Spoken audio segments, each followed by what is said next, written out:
Hallelujah. ನಿಮ್ಮ ಮಧ್ಯದಲ್ಲಿ ಬರಲಿಕ್ಕೆ ದೇವರು ಅವಕಾಶ ಕೊಟ್ಟಿದ್ದಾರೆ. ದೇವರಿಗೆ ಸ್ತೋತ್ರವಾಗಲಿ. ನಾನು ನಿಜವಾಗಿ ಭಾಳ ಸಂತೋಷವುಳ್ಳವನಾಗಿದ್ದೇನೆ. ಈಗಾಗಲೇ ಪಾಸ್ಟರ್ ಹೇಳಿದ ಹಾಗೆ ನೀವು ಮೀಟಿಂಗ್ ಮಾಡುವಾಗ ರಫೇಲ್ ಬ್ರದರ್ ಅವರು ನನ್ನ ಹೆಸರನ್ನು ಮೆನ್ಷನ್ ಮಾಡಿದ್ದಾರೆ ಅಂತ ಹೇಳಿದ್ದಾರೆ. ದೇವರಿಗೆ ಸ್ತೋತ್ರ. ಸಭಾ ಪಾಲಕರಿಗೂ ಎಲ್ಲ ಹಿರೇಕೂಟದಲ್ಲಿರುವಂಥ ಎಲ್ಲ ಹಿರಿಯರಿಗೆ, ಎಲ್ಲ ಸಭೆಯ ಸದಸ್ಯರನ್ನೆಲ್ಲ ಯೇಸು ಕ್ರಿಸ್ತನ ನಾಮದಲ್ಲಿ ನಾನು ವಂದಿಸ್ತೇನೆ. ನಿಜವಾಗಿ ಭಾಳ ಅದ್ಭುತವಾದ ಸಂಗತಿ. ನೀವು 7 ದಿವಸಗಳ ಉಪವಾಸ ಪ್ರಾರ್ಥನೆಯನ್ನಿಟ್ಟು ದೇವರ ಸನ್ನಿಧಿಯಲ್ಲಿ ಪ್ರಾರ್ಥನೆ ಮಾಡಬೇಕು, ದೇವರ ವಾಕ್ಯವನ್ನು ಧ್ಯಾನಿಸಿಕೊಡ್ಬೇಕೆಂಬುದಾಗಿ 7 ದಿವಸಗಳನ್ನು ಇದು ಫ್ಯಾನ್ ಓಕೆ ಸಾಕು. 7 ದಿವಸಗಳನ್ನು ನೀವು ಬದಿಗಿರಿಸಿದ್ದೀರಿ ದೇವರ ವಾಕ್ಯ ಧ್ಯಾನಿಸಲಿಕ್ಕೆ. ಇಲ್ಲಿ ಆ್ಯಕ್ಚುಲಿ ಫ್ರಂಟಲ್ಲಿ ತುಂಬ ಚೇರ್ ಖಾಲಿದೆ, ಅಲ್ಲಿ ಬ್ಯಾಕಲ್ಲಿ ಕೂತ್ಕೊಂಡವರು ಮುಂದೆ ಬಂದರೆ ಒಳ್ಳೆಯದು. ಪ್ರಶ್ನೆ ಕೇಳುವುದಿಲ್ಲ. ನಾವು ಶಾಲೆಯಲ್ಲೆಲ್ಲ ಯಾಕೆ ಹಿಂದೆ ಹೋಗುದಂದ್ರೆ ಪ್ರಶ್ನೆ ಕೇಳ್ತಾರೆ ಟೀಚರ್ ಅಂತ. ಮುಂದೆ ಬನ್ನಿ. ಫ್ಯಾನ್ ಬೇಡ, ನಂದು ಫೇವರ್. ಓಕೆ, ಮುಂದೆ ಬನ್ನಿ. ಯಾರು ಈಗ ಮುಂದೆ ಕರೆಯುವುದಿಲ್ಲ ಲೋಕದಲ್ಲಿ, ಎಲ್ಲ ಹಿಂದೆ ತಳ್ಳುವುದು.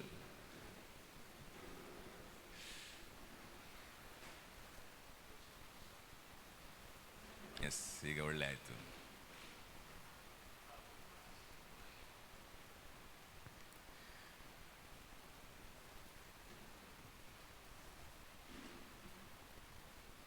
ಬನ್ನಿ, ವೆಯ್ಟ್ ಮಾಡ್ತೇನೆ ನಾನು.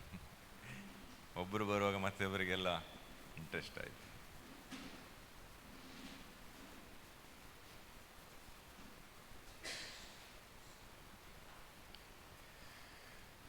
ನಾವು ದೇವರ ವಾಕ್ಯವನ್ನು ಧ್ಯಾನಿಸಲಿಕ್ಕೆ ಹೋಗುವ.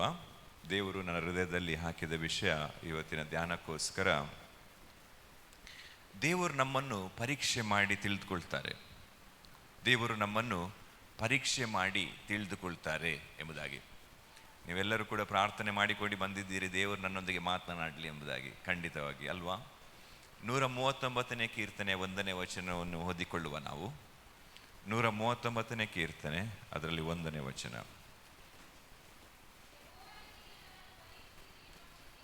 ಸಾಕು. ಯೆಹೋವನೇ, ನೀನು ನನ್ನನ್ನು ಪರೀಕ್ಷಿಸಿ ತಿಳಿದುಕೊಂಡಿದ್ದಿ ಎಂಬುದಾಗಿ. ನಾವು ಹಾಡು ಕೂಡ ಹಾಡ್ತೇವೆ, ಪರೀಕ್ಷಿಸಿ ತಿಳಿದಿರುವೆ.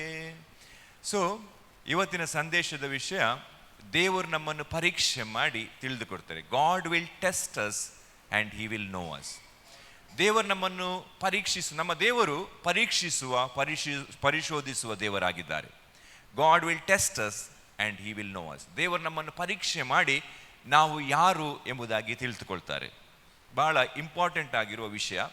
ದೇವರ ಕ್ಯಾರೆಕ್ಟರ್ನಲ್ಲಿ ಭಾಳ ಮುಖ್ಯವಾದ ಒಂದು ಸಂಗತಿ ಏನಂದರೆ, ದೇವರು ನಮ್ಮನ್ನು ಹಂತ ಹಂತವಾಗಿ ಬೇರೆ ಬೇರೆ ರೀತಿಯಲ್ಲಿ ಟೆಸ್ಟ್ ಮಾಡ್ತಾರೆ, ಪರೀಕ್ಷೆಗೆ ಒಳಪಡಿಸ್ತಾರೆ.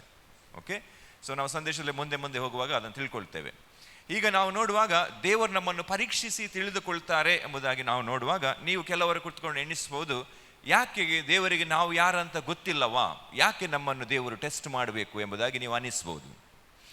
ಯಾಕೆ ದೇವರು ನಮ್ಮನ್ನು ಟೆಸ್ಟ್ ಮಾಡ್ತಾರೆ ಅಂತ ಹೇಳಿದರೆ, ದೇವರಿಗೆ ನಾವು ಯಾರಂತ ಗೊತ್ತು. ಹೇಗೆ ಗೊತ್ತು ಅಂತ ಹೇಳಿದರೆ, ದೇವರು ಯೆರೆಮೀಯನಿಗೆ ಏನು ಹೇಳ್ತಾರೆ ಅಂದರೆ, ನೀನು ತಾಯಿಯ ಗರ್ಭದಲ್ಲಿ ಬರುವುದಕ್ಕಿಂತ ಮೊದಲೇ ನಾನು ನಿನ್ನನ್ನು ಬಲ್ಲೆನು ಎಂಬುದಾಗಿ. ನೀನು ತಾಯಿಯ ಉದರದಲ್ಲಿ ಬರುವುದಕ್ಕೆ ರೂಪಿಸುವುದಕ್ಕಿಂತ ಮೊದಲೇ ನಾನು ನಿನ್ನನ್ನು ಪ್ರವಾದಿಯನ್ನಾಗಿ ನೇಮಿಸಿದ್ದೇನೆ ಎಂಬುದಾಗಿ. ಸೊ ದೇವರಿಗೆ ನಾವು ಯಾರಂತ ಗೊತ್ತಿದೆ. ದೇವರು ಸರ್ವಜ್ಞಾನಿ. ದೇವರು ನಮ್ಮನ್ನು ಆತನ ಅನಾದಿ ಕಾಲದ ಸಂಕಲ್ಪದ ಮೇರೆಗೆ ನಮ್ಮನ್ನು ಸೃಷ್ಟಿಸಿ ರೂಪಿಸಿ ಒಂದು ಯೋಜನೆಯೊಂದಿಗೆ ನಮ್ಮನ್ನು ಈ ಲೋಕದಲ್ಲಿ ಇಟ್ಟಿದ್ದಾರೆ. Okay, so God knows what is the plan for our life. ನಮ್ಮ ಜೀವಿತಕ್ಕೆ ಇಟ್ಟಿರುವ ಯೋಜನೆ ಏನಂತ ಗೊತ್ತಿದೆ. ಆದರೆ ಈಗ ವಿಷಯ ಏನಾಗಿದೆ ಅಂತ ಹೇಳಿದರೆ, ದೇವರು ತನ್ನ ಅನಾದಿ ಕಾಲದ ಸಂಕಲ್ಪದ ಮೇರೆಗೆ ಆತನ ಉದ್ದೇಶದ ಮೂಲಕ ನಮ್ಮನ್ನು ಸೃಷ್ಟಿಸಿ ನಮ್ಮನ್ನು ಒಂದು ತಾಯಿಯ ಗರ್ಭದಲ್ಲಿ ಇಟ್ಟು ನಾವು ಈ ಲೋಕದಲ್ಲಿ ಒಬ್ಬ ವ್ಯಕ್ತಿಯಾಗಿ ಜನಿಸುವಾಗೆ ದೇವರು ಮಾಡಿದ್ದಾರೆ. ನಾವು ಈ ಲೋಕದಲ್ಲಿ ಇರ್ತಾ ಇರುವಾಗ ದೇವರೀಗ ಏನು ಟೆಸ್ಟ್ ಮಾಡಲಿಕ್ಕೆ ಬಯಸ್ತಾರೆ ಅಂತ ಹೇಳಿದರೆ, ನಾವು ಈ ಲೋಕದಲ್ಲಿ ಜೀವಿಸ್ತಾ ಇರುವಾಗ ಈ ಲೋಕದ ಮಲಿನತೆ, ನಾವು ಈ ಲೋಕದಲ್ಲಿ ಜೀವಿಸ್ತಾ ಇರುವಾಗ ಈ ಲೋಕದ ಮಲಿನತೆ ನಮ್ಮನ್ನು ದೇವರ ಮೊದಲಿನ ಉದ್ದೇಶದಿಂದ ಎಷ್ಟು ದೂರ ತೆಗೆದುಕೊಂಡು ಹೋಗಿದೆ ಎಂಬುದಾಗಿ ದೇವರಿಗೆ ತಿಳಿಬೇಕು. ಅರ್ಥ ಆಯ್ತಾ ನಿಮಗೆ? ದೇವರಿಗೆ ನಮ್ಮ ಮೇಲೆ ಈ ಉದ್ದೇಶ ಇದೆ, ಆಲೋಚನೆ ಇದೆ, ಅನಾದಿ ಕಾಲದ ಸಂಕಲ್ಪ ಇದೆ. ಆ ಸಂಕಲ್ಪದ ಮೂಲಕ ಅದಕ್ಕೆ ಬೇಕಾಗುವ ಹಾಗೆ ದೇವರು ನಮ್ಮನ್ನು ಸೃಷ್ಟಿಸಿ ರೂಪಿಸಿ ಈ ಲೋಕದಲ್ಲಿ ಇಟ್ಟಿದ್ದಾರೆ. ಈ ಲೋಕದಲ್ಲಿ ನಾವು ಇದ್ದಾಗ, ನಾವು ಬೆಳೆದು ಬರ್ತಾ ಇರುವಾಗ ಈ ಲೋಕ ಕೆಟ್ಟು ಹೋಗಿದೆ, ಇದು ಮಲಿನಗೊಂಡಿದೆ, ಇದು ಇಹಲೋಕಾಧಿಪತಿಯ ಆಧಿಪತ್ಯದಲ್ಲಿದೆ. ಅದರ ಇನ್ಫ್ಲುಯೆನ್ಸ್ ನಮ್ಮ ಜೀವಿತದೊಳಗೆ ಎಷ್ಟು ಆಗಿದೆ, ಎಷ್ಟು ನಾವು ದೇವರ ಯೋಜನೆಯಿಂದ ದೂರ ಹೋಗಿದ್ದೇವೆ, ನಮ್ಮನ್ನು ಪುನಃ ದೇವರ ಯೋಜನೆಯಲ್ಲಿ ನಾವು ನಿಲ್ಲಿಸುವುದು ಹೇಗೆ ಎಂಬುದಕ್ಕಾಗಿ ದೇವರು ಟೆಸ್ಟ್ ಮಾಡ್ತಾರೆ. ನಾನೊಂದು ಎಕ್ಸಾಂಪಲ್ ಕೊಡ್ತೇನೆ ನಿಮಗೆ, ಆಗ ನಾನು ಏನು ಹೇಳಲಿಕ್ಕೆ ಹೋಗ್ತಾ ಇದ್ದೇನೆ ಅಂತ ಅರ್ಥ ಆಗ್ತದೆ. ನಮಗೆ ನಮ್ಮದು ಬಿಸ್ನೆಸ್ ಲಾಂಡ್ರಿ ಬಿಸ್ನೆಸ್ನಲ್ಲಿ ನಾವು ಏನು ಮಾಡ್ತೇವೆ, ನಮಗೆ ನೀರು ಬೋರ್ವೆಲ್ನಿಂದ ಬರ್ತದೆ. ಆ ನೀರಿನಲ್ಲಿ ನಾವು ಬಟ್ಟೆಗಳನ್ನು ವಾಶ್ ಮಾಡ್ತೇವೆ. ವಾಶ್ ಮಾಡುವಾಗ ಆ ನೀರಿಗೆ ಕೆಮಿಕಲ್ಗಳನ್ನು ಮತ್ತು ಡಿಟರ್ಜೆಂಟ್ಗಳನ್ನು ಹಾಕ್ತೇವೆ. ನೀರು ವಾಶ್ ಮಾಡ್ತೇವೆ. ವಾಶ್ ಮಾಡಿದ ನೀರು ಹೊರಗೆ ಬಂದಾಗ ಅದೇನಾಗ್ತದೆ, ಈಗ ಮಲಿನವಾಗ್ತದೆ. ಬೋರ್ವೆಲ್ನಿಂದ ಬಂದ ನೀರು ಶುದ್ಧವಾಗಿತ್ತು, ಈಗ ಅದನ್ನು ಪ್ರೊಸೆಸ್ಸಿಗೆ ಯೂಸ್ ಮಾಡಿದ್ರಿಂದ ಅದು ಮಲಿನವಾಯಿತು. ಈಗ ಏನಂತ ಹೇಳಿದರೆ, ಆ ನೀರನ್ನು ಹಾಗೆಯೇ ಬಿಡುವಾಗಿಲ್ಲ. ಅದಕ್ಕೇನು ಮಾಡಬೇಕು, ಆ ನೀರನ್ನು ಪುನಃ ಕ್ಲೀನ್ ಮಾಡಿ ಮೊದಲಿನಷ್ಟು ಶುದ್ಧ ಅಲ್ಲದಿದ್ದರೂ ಶುದ್ಧ ಮಾಡಿ ಬಿಡಬೇಕಾಗ್ತದೆ. ಓಕೆ, ಹೀಗೆ ಶುದ್ಧ ಮಾಡಲಿಕ್ಕೆ ಬಿಡಲಿಕ್ಕೆ ಇರುವಾಗ ನಾನು ಏನು ಮಾಡಿದೆ ಅಂತ ಹೇಳಿದರೆ, ಕೆಮಿಕಲ್ ಕಂಪನಿಗೆ ಕಾಲ್ ಮಾಡಿದೆ. ನೀರು ಶುದ್ಧ ಮಾಡುವ ಕೆಮಿಕಲ್ ಕಂಪನಿ ಕಾಲ್ ಮಾಡಿದೆ, ನಮಗೆ ನೀರು ಶುದ್ಧ ಮಾಡಲಿಕ್ಕಿದೆ ನಮ್ಮದು, ನಮಗೆ ಕೆಮಿಕಲ್ ಬೇಕು ಅಂತ ಹೇಳಿದೆ. ಆಗ ಅವರು ಏನು ಹೇಳಿದ್ರು ಅಂತ ಹೇಳಿದರೆ, ಹಾಗೆಲ್ಲ ಕೆಮಿಕಲ್ ಕಳಿಸ್ಲಿಕ್ಕೆ ಆಗುವುದಿಲ್ಲ, ನಾವು ನೀರನ್ನು ಬಂದು ಟೆಸ್ಟ್ ಮಾಡ್ತೇವೆ, ಟೆಸ್ಟ್ ಮಾಡಿ ಅದಕ್ಕೆ ಬೇಕಾಗಿರೋ ಕೆಮಿಕಲ್ ಕೊಡ್ತೇವೆ. ಹಲ್ಲೆಲೂಯಾ. ಆಮೇಲೆ ಅವರು ಚೆನ್ನೈಯಿಂದ ಬಂದು ನಾವು ವಾಶ್ ಮಾಡಿದ ನೀರನ್ನು ಟೆಸ್ಟ್ ಮಾಡಿದರು.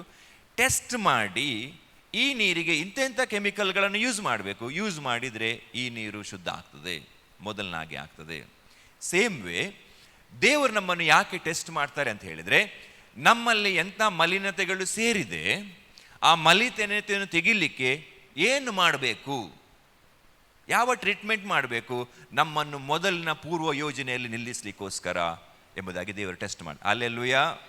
ದೇವರು ನಾವು ಯಾವಾಗಲೂ ಒಳ್ಳೆಯದಾಗಬೇಕು, ನಾವು ಪರಲೋಕಕ್ಕೆ ಬಾಧ್ಯರಾಗಿ ಇರಬೇಕು, ದೇವರ ಯೋಜನೆಯಲ್ಲಿ ಚಿತ್ತದಲ್ಲಿ ಯಾವಾಗಲೂ ಇರಬೇಕು ಎಂಬುದನ್ನು ದೇವರು ಬಯಸ್ತಾ ಇರ್ತಾರೆ. ಇನ್ನೊಂದು ಎಕ್ಸಾಂಪಲ್ ಕೊಡ್ತೇನೆ, ದೇವರು ಯಾಕೆ ಟೆಸ್ಟ್ ಮಾಡ್ತಾರೆ. ಒಂದು ಟ್ರೀಟ್ ಮಾಡಲಿಕ್ಕೆ, ನಮ್ಮನ್ನು ಮೊದಲಿನ ಯೋಜನೆಗೆ ತರಲಿಕ್ಕೆ ದೇವರು ನಮ್ಮನ್ನು ಯಾಕೆ ಟೆಸ್ಟ್ ಮಾಡ್ತಾರೆ ಅಂದರೆ, ನಮ್ಮನ್ನು ಗುಣ ಮಾಡಲಿಕ್ಕೆ. ನಾವು ಕೆಲವೊಮ್ಮೆ ರೋಗ ಬಂದಾಗ ನಾವು ಹಾಸ್ಪಿಟಲ್ಗೆ ಹೋಗ್ತೀವಿ. ಹಾಸ್ಪಿಟಲ್ಗೆ ಹೋದಾಗ ಅಲ್ಲಿ ನಾವು ವೈದ್ಯರು ನಮ್ಮನ್ನು ಟೆಸ್ಟ್ ಮಾಡ್ತಾರೆ, ಬೇರೆ ಬೇರೆ ಪರೀಕ್ಷೆ, ಕಣ್ಣು ನೋಡ್ತಾರೆ, ನಾಲೆಗೆ ಹೊರಗೆ ಆಗಲಿಕ್ಕೆ ಹೇಳ್ತಾರೆ. ಆಮೇಲೆ ನಮಗೆ ಜಾಸ್ತಿ ಪ್ರಾಬ್ಲಮ್ ಆದರೆ ಬ್ಲಡ್ ಟೆಸ್ಟ್ ಮಾಡ್ತಾರೆ, ರಕ್ತ ಪರೀಕ್ಷೆ ಮಾಡ್ತಾರೆ. ರಕ್ತ ಪರೀಕ್ಷೆ ಮಾಡಿ ನೋಡ್ತಾರೆ ನಮಗೆ ಯಾವ ಟ್ರೀಟ್ಮೆಂಟ್ ಕೊಡಬೇಕು ಎಂಬುದಾಗಿ ನೋಡ್ತಾರೆ. ಹಲ್ಲೆಲೂಯಾ. ನಮ್ಮಲ್ಲಿರುವ ಕುಂದುಕೊರತೆಗಳನ್ನು, ರೋಗಗಳನ್ನು ಹೊರಗೆ ತೆಗಿಲಿಕ್ಕೆ. ನಂತರ ದೇವರು ನಮ್ಮನ್ನು ಯಾಕೆ ಟೆಸ್ಟ್ ಮಾಡ್ತಾರೆ ಅಂತ ಹೇಳಿದರೆ, ನಮ್ಮನ್ನು ಟ್ರೈನ್ ಮಾಡಲಿಕ್ಕೆ, ಪ್ರಮೋಷನ್ ಮಾಡಲಿಕ್ಕೆ, ಮೇಲಿನ ಹಂತಕ್ಕೆ. ಪ್ರತಿಯೊಂದು ನೀವೀಗ ಮಕ್ಕಳೀಗ ಇನ್ನು 10th ಅವರಿಗೆ ಪರೀಕ್ಷೆ ಇದೆ. ಯಾಕೆ ಪರೀಕ್ಷೆ ಇದೆ? ಅವರು ಕಾಲೇಜಿಗೆ ಹೋಗಬಾರ್ದಾ ಎಂಬುದಾಗಿ. ಅದೇ ರೀತಿಯಲ್ಲಿ ನಮ್ಮ ಜೀವಿತದಲ್ಲಿ ದೇವರು ಬೇರೆ ಬೇರೆ ಹಂತದಲ್ಲಿ ಟೆಸ್ಟ್ ಮಾಡ್ತಾರೆ, ಪರೀಕ್ಷೆಗೆ ಒಳಪಡಿಸ್ತಾರೆ, ನಮ್ಮನ್ನು ಮುಂದಿನ ಹಂತಕ್ಕೆ ಪ್ರಮೋಟ್ ಮಾಡುವ ಮೊದಲು. ನಿಮ್ಮ ಜೀವಿತದಲ್ಲಿ ಪರೀಕ್ಷೆಗಳು ನಡೀತಾ ಇದೆಯಾ, ಅದರ ಅರ್ಥ ಅಂದರೆ ಪ್ರಮೋಷನ್ ಬರ್ತಾ ಇದೆ. Hallelujah. You are getting ready for a promotion. ದೇವರು ಮಾಡುವ ಪರೀಕ್ಷೆಗಳು ನಮ್ಮನ್ನು ಕಂಡೆಮ್ ಮಾಡಿ ಮುಲ್ಲೆಗೆ ಸೇರಿಸಲಿಕ್ಕೆ ಅಲ್ಲ, ನಮ್ಮನ್ನು ಮೇಲೆ ಎತ್ತಲಿಕ್ಕೆ. ನಾವು ಜಾಬ್ ಇಂಟರ್ವ್ಯೂಗೆ ಹೋಗುವಾಗ ಅಲ್ಲಿ ಹಾಗೆ ಯಾರು ಜಾಬ್ ಕೊಡುವುದಿಲ್ಲ. ಅಲ್ಲಿ ಏನು ಮಾಡ್ತಾರೆ, ಟೆಸ್ಟ್ ಮಾಡ್ತಾರೆ, ಕಮ್ಯುನಿಕೇಷನ್ ಟೆಸ್ಟ್ ಮಾಡ್ತಾರೆ, ರಿಟರ್ನ್ ಟೆಸ್ಟ್ ಮಾಡ್ತಾರೆ, ಬೇರೆ ಬೇರೆ ಟೆಸ್ಟ್ಗಳನ್ನು ಮಾಡ್ತಾರೆ. ಟೆಸ್ಟ್ ಮಾಡಿ ಇವನಿಗೆ ಜಾಬ್ ಕೊಡ್ಬೋದಾ ಅಂತ ನೋಡ್ತಾರೆ. ಆಮೇಲೆ ಜಾಬ್ ಸಿಕ್ಕಿದ ನಂತರ ಪರ್ಫಾರ್ಮೆನ್ಸ್ ಟೆಸ್ಟ್ ಮಾಡ್ತಾರೆ. ಅವರನ್ನು ಬೇರೆ ಬೇರೆ ಹಂತದಲ್ಲಿ ಅವರ ಪರ್ಫಾರ್ಮೆನ್ಸನ್ನು ಟೆಸ್ಟ್ ಮಾಡಿ ಅವರಿಗೆ ಪ್ರಮೋಷನ್ ಕೊಡ್ತಾರೆ. ಸೇಮ್ ವೇ ಅದೇ ರೀತಿಯಲ್ಲಿ ದೇವರು ನಮ್ಮನ್ನು ಯಾಕೆ ಟೆಸ್ಟ್ ಮಾಡ್ತಾರೆ ಅಂತ ಹೇಳಿದರೆ, ನಮ್ಮನ್ನು ಟ್ರೈನ್ ಮಾಡಲಿಕ್ಕೆ, ನಮ್ಮನ್ನು ಪ್ರಮೋಟ್ ಮಾಡಲಿಕ್ಕೆ ದೇವರು ಟೆಸ್ಟ್ ಮಾಡ್ತಾರೆ. ಯಾವಾಗ ದೇವರು ಟೆಸ್ಟ್ ಮಾಡ್ತಾರೋ ದೇವರು ನಮ್ಮನ್ನು ತಿಳ್ಕೊಳ್ತಾರೆ, ನಮ್ಮ ಹಂತ ಎಲ್ಲಿದೆ, ಇಲ್ಲಿಂದ ಈ ವ್ಯಕ್ತಿಯನ್ನು ಹೇಗೆ ಮೇಲೆ ಎತ್ತುವುದು, ಇಲ್ಲಿಂದ ಹೇಗೆ ಇವನನ್ನು ಪುನಃ ಹಿಂದಿರುಗಿ ಕರೆದುಕೊಂಡು ಬರುವುದು ಎಂಬುದನ್ನು ದೇವರು ತಿಳ್ಕೊಳ್ತಾರೆ. ಇಟ್ ಈಸ್ ವೆರಿ ಇಂಪಾರ್ಟೆಂಟ್, ಬಹಳ ಇಂಪಾರ್ಟೆಂಟ್ ಏನಂದರೆ, ನಾವು ದೇವರ ಟೆಸ್ಟಿಗೆ ಒಳಪಡಬೇಕು. ಒಳಪಡದೆ ಇದ್ದರೆ ದೇವರಿಗೆ ನಮ್ಮನ್ನು ತಿಳ್ಕೊಳ್ಳಿಕ್ಕೆ ಆಗುವುದಿಲ್ಲ. ದೇವರು ನಮ್ಮನ್ನು ತಿಳ್ಕೊಳ್ಳದಿದ್ದರೆ ನಾವು ದೇವರ ಯೋಜನೆಯಲ್ಲಿ, ಚಿತ್ತದಲ್ಲಿ ನಡೀಲಿಕ್ಕೆ ಆಗುವುದಿಲ್ಲ. ಅಷ್ಟು ಮಾತ್ರ ಅಲ್ಲ, ದೇವರು ನಮ್ಮನ್ನು ಯಾಕೆ ಟೆಸ್ಟ್ ಮಾಡ್ತಾರೆ ಅಂತ ಹೇಳಿದರೆ, ನಾವು ದೇವರ ಮೇಲೆ ಎಷ್ಟು ಮಮತೆ ಇಟ್ಟಿದ್ದೇವೆ, ಪ್ರೀತಿ ಇಟ್ಟಿದ್ದೇವೆ ಎಂಬುದನ್ನು ಟೆಸ್ಟ್ ಮಾಡ್ತಾರೆ, ಪರೀಕ್ಷೆ ಮಾಡ್ತಾರೆ. ಧರ್ಮೋಪದೇಶ ಕಾಂಡ 13ನೇ ಅಧ್ಯಾಯದ 3ನೇ ವಚನ, ಡಿಟ್ರೋನಮಿ ಚಾಪ್ಟರ್ 13 ವರ್ಸ್ 3.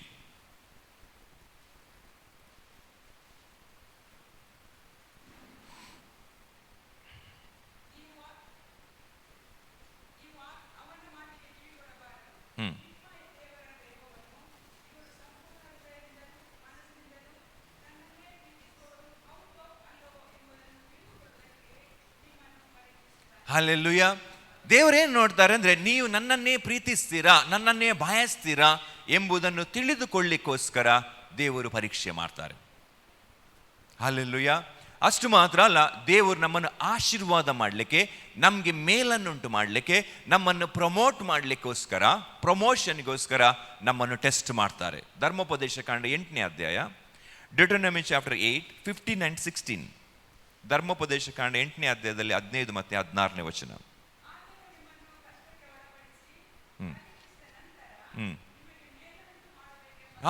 ನಿಮ್ಮನ್ನು ಕಷ್ಟಕ್ಕೆ ಒಳಪಡಿಸಿ ಪರೀಕ್ಷಿಸಿದ ನಂತರ ನಿಮಗೆ ಮೇಲನ್ನುಂಟು ಮಾಡುವ ಉದ್ದೇಶದಿಂದ. ಯಾವ ಉದ್ದೇಶದಿಂದ ಮಾಡುವುದು? ನಮಗೆ ಮೇಲನ್ನುಂಟು ಮಾಡಲಿಕ್ಕೆ. ಹಲ್ಲೆಲೂಯಾ. ಪ್ರೀತಿಯ ದೇವರ ಮಕ್ಕಳೇ, ನಿಮ್ಮ ಜೀವಿತದಲ್ಲಿ ಪರೀಕ್ಷೆಗಳು, ಶೋಧನೆಗಳು ಇದೆ ಅಂತ ಹೇಳಿದರೆ ಒಂದು ಪ್ರಮೋಷನ್ ಇದೆ. ಪ್ರತಿಯೊಂದು ಶೋಧನೆಯ ಮುಂದೆ ಒಂದು ದೊಡ್ಡ ಜಯ ಇದೆ. ಹಲ್ಲೆಲೂಯಾ. ಒಂದು ದೊಡ್ಡ ಜಯ ಇದೆ. ಯೇಸು ಸ್ವಾಮಿ ಗೆರೆಸೇನರ ಸೀಮೆಗೆ ಹೋಗುವಾಗ ಒಂದು ಶೋಧನೆ ಬಂತು, ದೊಡ್ಡ ಅಲೆಗಳು ಬಂತು, ದೊಡ್ಡ ಬಿರುಗಾಳಿ ಬಂತು. ಆದರೆ ಆಚೆಯ ದಡದಲ್ಲಿ ಒಬ್ಬ ವ್ಯಕ್ತಿಗೆ ಒಂದು ದೊಡ್ಡ ಬಿಡುಗಡೆ ಆಯಿತು. ಅವನು ಇಡೀ ಪಟ್ಟಣವನ್ನು ಗೆದ್ದುಕೊಂಡ. ಹಲ್ಲೆಲೂಯಾ. ಸೊ ಪ್ರತಿಯೊಂದು ನಮ್ಮ ಜೀವಿತದಲ್ಲಿ ದೊಡ್ಡ ಆಶೀರ್ವಾದಗಳು ಬರುವುದಕ್ಕಿಂತ ಮೊದಲು ಸೈತಾನನೊಂದು ಬಹಳ ಒಂದು ದೊಡ್ಡ ಪ್ರಯತ್ನ ಮಾಡ್ತಾನೆ, ನಮ್ಮನ್ನು ಇದರಿಂದ ತಡಿಬೇಕು ಎಂಬುದಾಗಿ. ಓಕೆ. ಆದರೆ ಕ್ರಿಸ್ತನಲ್ಲಿ ಜಯ ನಮ್ಮದೇ, ಕ್ರಿಸ್ತನಲ್ಲಿ ಜಯ ನಮ್ಮದೇ. ಈಗ ನಾನು ಆಗ ಏನು ಹೇಳ್ತಿದ್ದೆ ಅಂದರೆ, ದೇವರು ನಮ್ಮನ್ನು ಟ್ರೈನ್ ಮಾಡಲಿಕ್ಕೆ ದೇವರು ನಮ್ಮನ್ನು ಪರೀಕ್ಷೆ ಮಾಡ್ತಾರೆ ಅಂತ ಹೇಳಿದೆ. ಓಕೆ. ನಾನು ನಿಮಗೆ ಒಂದು ಸ್ಟೋರಿ ಹೇಳ್ತೇನೆ, ಕತೆ ಇದು. ಓಕೆ, ಸರಿಯಾಗಿ ಕೇಳಿಸ್ಕೊಳ್ಳಿ, ಆಗ ನಾನು ಏನು ಹೇಳಲಿಕ್ಕೆ ಹೋಗ್ತೇನೆ. ಯಾಕೆಂದರೆ ದೇವರು ನಾವು ಯಾವ ಹಂತದಲ್ಲಿದ್ದೇವೆ, ಯಾವ ರೀತಿಯ ಟ್ರೈನಿಂಗ್ ನಮಗೆ ಕೊಡಬೇಕು ಎಂಬುದು ದೇವರಿಗೆ ಗೊತ್ತಾಗಬೇಕು. ಈ ವ್ಯಕ್ತಿಗೆ ಯಾವ ರೀತಿಯ ಟ್ರೈನಿಂಗ್ ಬೇಕು ಎಂಬುದಾಗಿ ಗೊತ್ತಾಗಬೇಕು. ಅದಕ್ಕೋಸ್ಕರ ಪರೀಕ್ಷೆ ಮಾಡ್ತಾರೆ. ಒಂದು ಸಾರಿ ಏನಾಯ್ತು ಅಂತ ಹೇಳಿದರೆ, ಒಂದು ಮೆಡಿಕಲ್ ಕಾಲೇಜಿನಲ್ಲಿ 10 ಜನ ಸ್ಟೂಡೆಂಟ್ ಒಂದು ಲ್ಯಾಬ್ನಲ್ಲಿ ಅವರ ಅಧ್ಯಾಪಕರೊಂದಿಗಿದ್ದರು. ಸೊ ಅವರು ಡಾಕ್ಟರ್ ಕಲೀಲಿಕ್ಕೆ ಬಂದಿದ್ದಾರೆ. 10 ಜನ ಸ್ಟೂಡೆಂಟ್ ಇದ್ದಾರೆ. ಅವರ ಮೊದಲನೆಯ ತರಗತಿ, ಡಾಕ್ಟರ್ ಕಲೀಲಿಕ್ಕೆ ಬಂದದ್ದು ಅವರ ಮೊದಲನೆಯ ತರಗತಿ, ಇಂಟ್ರಡಕ್ಟರಿ ಕ್ಲಾಸ್ ಅಂತ ಹೇಳ್ತೇವೆ ಅದಕ್ಕೆ. ಮೊದಲನೇ ದಿವಸ ಭಾಳ ಎಕ್ಸೈಟ್ಮೆಂಟಲ್ಲಿ ಬಂದಿದ್ದಾರೆ, ನಾವು ಡಾಕ್ಟರ್ ಆಗ್ತೇವೆ ಎಂಬುದಾಗಿ, ಡಾಕ್ಟರ್ ಕಲೀಲಿಕ್ಕೆ ಬಂದಿದ್ದಾರೆ. ಸೊ ಮೊದಲನೇ ಕ್ಲಾಸ್ನಲ್ಲಿ ಅವರ ಪ್ರೊಫೆಸರ್, ಅವರು ಸಹ ಡಾಕ್ಟರೇ, ಅವರು ನೋಡಿದರು ಈ ಮಕ್ಕಳನ್ನು ಟೆಸ್ಟ್ ಮಾಡುವ, ಇವರಿಗೆ ಯಾವ ರೀತಿ ನಾನು ಕಲಿಸಬೇಕು, ಯಾವ ಹಂತಕ್ಕೆ ಹೋಗಿ ಕಲಿಸಬೇಕು, ಅವರ ಲೆವೆಲ್ ಏನು, ಅವರ ಕ್ಯಾಲಿಬರ್ ಏನು ಎಂಬುದನ್ನು ತಿಳಿಯುವ ಎಂಬುದಾಗಿ ಒಂದು ಟೆಸ್ಟ್ ಮಾಡಿದರು. ಸೊ ಆ ಟೆಸ್ಟ್ಗೆ ಏನಂತ ಮಾಡಿದ್ರು ಅಂತ ಹೇಳಿದರೆ, ಅವರು ಹೇಳಿದರು, ನೋಡಿ ಮಕ್ಕಳೇ, ನಿಮ್ಮ ಲೈಫ್ನಲ್ಲಿ ನೀವು ಒಂದು ಒಳ್ಳೆಯ ಡಾಕ್ಟರ್ ಆಗಬೇಕಾದ್ರೆ, ಉತ್ತಮ ಡಾಕ್ಟರ್ ಆಗಬೇಕಾದ್ರೆ ನಿಮಗೆ 2 ಸಂಗತಿ ತುಂಬ ಇಂಪಾರ್ಟೆಂಟ್, ವೆರಿ ವೆರಿ ಇಂಪಾರ್ಟೆಂಟ್. ಹಾಗೆ ಅವರು ಗಮನ ಇಟ್ಟು ಕೇಳ್ತಾ ಇದ್ದಾರೆ. ಆಗ ಅವರು ಹೇಳಿದರು, ಒಂದು ಅಬ್ಸರ್ವೇಷನ್ ಸ್ಕಿಲ್, ಗಮನಿಸುವ ಶಕ್ತಿ. ಒಬ್ಬ ಒಳ್ಳೆ ಡಾಕ್ಟರ್ ಆಗಬೇಕಾದ್ರೆ ಅವನು ಗಮನಿಸುವುದರಲ್ಲಿ ತೀವ್ರವಾಗಿರಬೇಕು. ಅಂದರೆ ನಾನು ಏನು ಮಾಡ್ತೇನೋ ಅದನ್ನು ನೋಡಿ ನೋಡಿ ನೀವು ಕಲಿಬೇಕು. ನಾನು ಹೇಳಿಕೊಡುವುದಲ್ಲ. ನಾನು ಆಪರೇಷನ್ ಮಾಡುವಾಗ ಬ್ಲೇಡ್ ಹೇಗೆ ಹಿಡಿತೇನೆ, ಹೇಗೆ ಎಳಿತೇನೆ, ನೀವು ನೋಡಬೇಕು, ನೋಡಿ ನೋಡಿ ಕಲಿಬೇಕು. ಸೊ ಅಬ್ಸರ್ವೇಷನ್, ಗಮನಿಸುವಂಥ ಶಕ್ತಿ. ಎರಡನೇದು, ನೀವು ಒಳ್ಳೆ ಡಾಕ್ಟರ್ ಆಗಬೇಕಾದ್ರೆ ನಿಮಗೆ ಎಸಿಗೆ ಅಂತ ಇರಬಾರ್ದು. ಹಲ್ಲೆಲೂಯಾ. ಯಾವ ವಿಷಯ ಎಸಿಗೆ ಮಾಡಿಕೊಳ್ಬಾರ್ದು ನೀವು. ಓಕೆ. ಸೊ ಈ 2 ವಿಷಯಗಳನ್ನು ಹೇಳಿ ಅವ್ರು ಹೇಳಿದರು, ನಾನೀಗ ಒಂದು ಕೆಲಸ ಮಾಡ್ತೇನೆ, ಅದನ್ನು ನೀವು ಮತ್ತೆ ರಿಪೀಟ್ ಮಾಡಬೇಕು ಅಂತ ಹೇಳಿ ಅವರ ಎದುರಿಗೆ ಒಂದು ತಟ್ಟೆಯಲ್ಲಿ ಮೂತ್ರ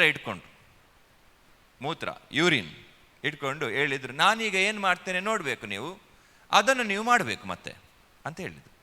ಹೇಳಿ ಆ ತಟ್ಟೆಯಲ್ಲಿ ಮೂತ್ರವನ್ನಿಟ್ಟು ಅದರಲ್ಲಿ ಬೆರಳಾಕಿ ಬಾಯಿಗೆಟ್ರು, ಬೆರಳಾಕಿದ್ರು ಬಾಯಿಗೆಟ್ರು, ಬೆರಳಾಕಿದ್ರು ಬಾಯಿಗೆಟ್ರು. 10 ಜನ ನೋಡ್ತಾನೆ ಇದ್ದಾರೆ.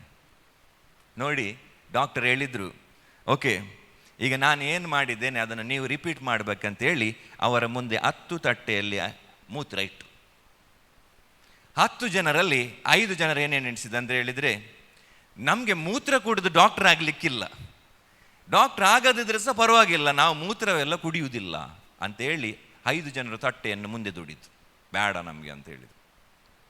ಮತ್ತೆ 5 ಜನರು ಏನು ಮಾಡಿದ್ರು ಅಂತ ಹೇಳಿದರೆ, ನಮ್ಮ ಡಾಕ್ಟರ್ ಆಗುವುದೇ ನಮ್ಮ ಮಹತ್ವಾಕಾಂಕ್ಷೆ, ನನ್ನ ಫ್ಯಾಷನ್ ಅದು, ಅದಕ್ಕೆ ನಾನು ಏನು ಬೇಕಾದರೂ ಮಾಡ್ತೇನೆ.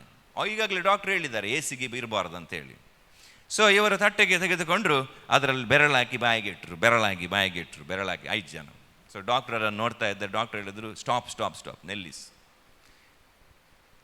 ನೀವು 10 ಜನ ಸಹ ಫೇಲ್ ಆಗಿದ್ದಾರೆ ನನ್ನ ಟೆಸ್ಟನ್ನು, 10 ಜನ ಸಹ.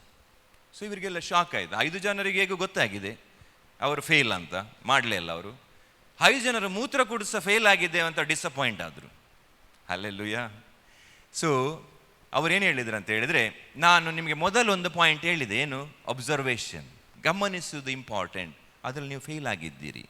ನಾನೇನು ಮಾಡಿದ್ದು ಗೊತ್ತಾ? ನನ್ನ ಮಧ್ಯದ ಬೆರಳನ್ನು ಮುಳುಗಿಸಿದ್ದು, ತೋರು ಬೆರಳನ್ನು ಬಾಯಿಗಿಟ್ಟದ್ದು, ಮಧ್ಯದ ಬೆರಳನ್ನು ಮುಳುಗಿಸಿದ್ದು, ತೋರು ಬೆರಳನ್ನು ಬಾಯಿಗಿಟ್ಟದ್ದು. Hallelujah.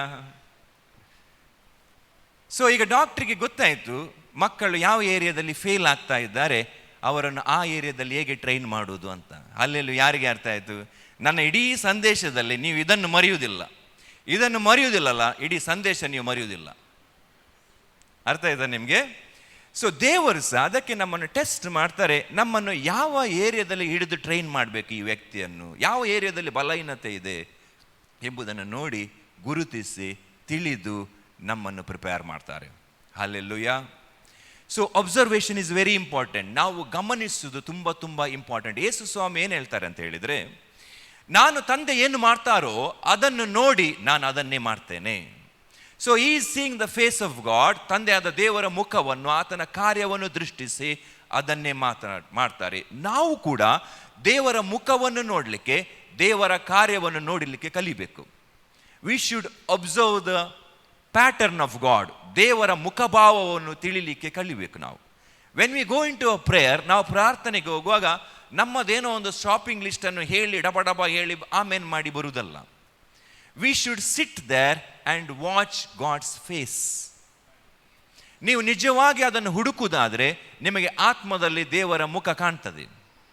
Weather is happy or not, ಆತನು ಸಂತೋಷದಲ್ಲಿದ್ದಾನ, ದುಃಖದಲ್ಲಿದ್ದಾನ, ದೇವರು ಸಿಟ್ಟಿನಲ್ಲಿದ್ದಾರಾ, ದೇವರು ತೃಪ್ತಿಯಲ್ಲಿದ್ದಾರಾ ಎಂಬುದು ನಿಮಗೆ ಕಾಣ್ತದೆ. ನಿಮ್ಮ ಆತ್ಮದ ಕಣ್ಣಿನಲ್ಲಿ, ಜ್ಞಾನ ದೃಷ್ಟಿಯಲ್ಲಿ ಅದು ಕಾಣ್ತದೆ. You should seek the face. ಅದಕ್ಕೆ ಸ್ವಾಮಿ ಹೇಳ್ತಾರೆ, ನಾನು ನನ್ನ ತಂದೆ ಏನು ಮಾಡ್ತಾರೋ ಎಂಬುದನ್ನು ನೋಡ್ತೇನೆ, ಅದನ್ನೇ ನಾನು ಮಾಡ್ತೇನೆ. ಹಲ್ಲೆಲೂಯಾ. ಸೊ ಈಗ ನಾವು ಮುಂದಿನ ಸಂದೇಶ ಹೋಗುವಾಗ, ದೇವರು ನಮ್ಮನ್ನು ಪರೀಕ್ಷೆ ಮಾಡಬೇಕು ಅಂತ ನಾವು ಎಲ್ಲರೂ ಬಯಸಬೇಕು. ಅದಕ್ಕೆ ಭಯ ಪಡಬಾರ್ದು. ದೇವರು ನಮ್ಮನ್ನು ಪರೀಕ್ಷೆ ಮಾಡುವಾಗ ದೇವರು ನಮ್ಮನ್ನು ಫೇಲ್ ಆಗಲಿಕ್ಕೆ ಬಿಡುವುದಿಲ್ಲ. ದೇವರು ಬಿಡುವುದಿಲ್ಲ. ನಾವಾಗಿಯೇ ಆ ಪರೀಕ್ಷೆಗೆ ಒಪ್ಪಿಸಿ ಕೊಡದಿದ್ದರೆ ನಾವು ಫೇಲ್ ಆಗ್ತೇವೆ. ಅರ್ಥ ಆಯ್ತಲ್ಲ? ಫೇಲ್ ಆಗ್ತೇವೆ. 139ನೇ ಕೀರ್ತನೆ 23ನೇ ವಚನ, ಸಾಮ್ಸ್ 139 ವರ್ಸ್ 23, ಅಲ್ಲಿ ಕೀರ್ತನೆಗಾರನು ಪ್ರಾರ್ಥನೆ ಮಾಡ್ತಾನೆ.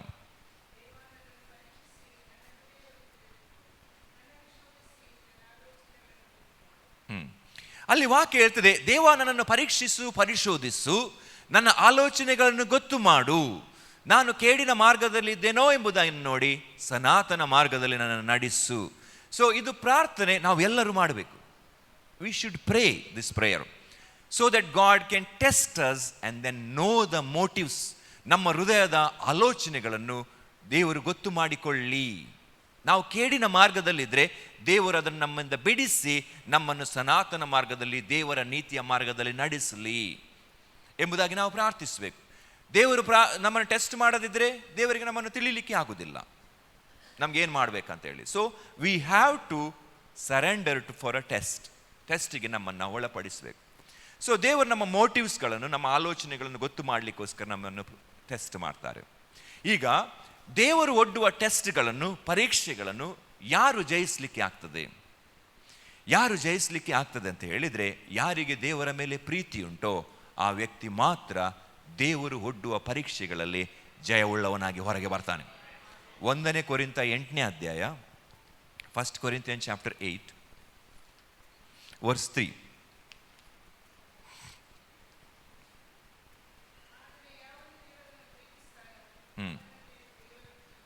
ಹಾ, ಇಲ್ಲಿ ವಾಕ್ಯ ಹೇಳ್ತದೆ, ಯಾವನು ದೇವರನ್ನು ಪ್ರೀತಿಸ್ತಾನೋ ಅವನನ್ನೇ ದೇವರು ತಿಳ್ಕೊಳ್ತಾರೆ. ಹಲ್ಲೆಲೂಯಾ. ಸೊ ಯಾರಿಗೆ ದೇವರ ಮೇಲೆ ಪ್ರೀತಿ ಉಂಟೋ ಆ ವ್ಯಕ್ತಿ ಮಾತ್ರ ದೇವರು ಒಡ್ಡುವ ಪರೀಕ್ಷೆಯಲ್ಲಿ ಜಯವುಳ್ಳವನಾಗಿ ಹೊರಗೆ ಬರ್ತಾನೆ. ಈ ಪ್ರೀತಿ ಉಂಟಲ್ಲ, ಪ್ರೀತಿಗೆ ಬಹಳ ಶಕ್ತಿ ಇದೆ. ಪ್ರೀತಿ ಎಲ್ಲವನ್ನು ಜಯಿಸ್ತದೆ. Love is powerful. ಪರಮಗೀತೆ 8ನೇ ಅಧ್ಯಾಯದ 7ನೇ ವಚನ, song of songs chapter 8 verse 7.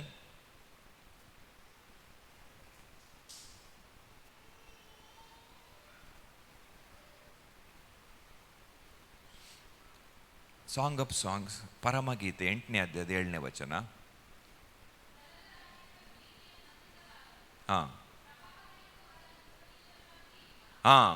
ಜಲರಾಶಿಗಳು ಪ್ರೀತಿಯನ್ನು ನಂದಿಸಲಾರದು, ಪ್ರವಾಹಗಳಿಗೂ ಅದನ್ನು ಮುಳುಗಿಸುವ ಶಕ್ತಿ ಇಲ್ಲ. Love is powerful.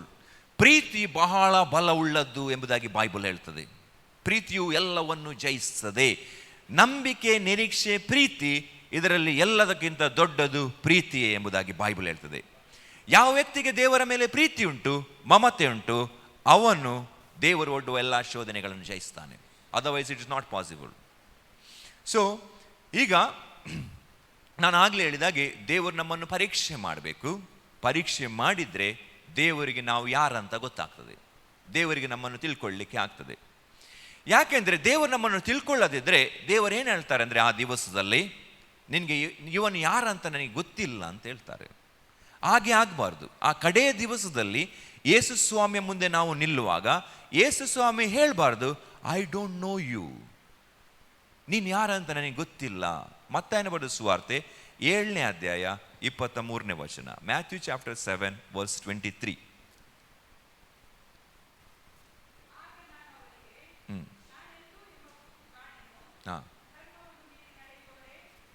ಸಾಕು. ಈಗ ಯೇಸು ಸ್ವಾಮಿಯ ಮುಂದೆ ಜನರು ನಿಂತಿದ್ದಾರೆ.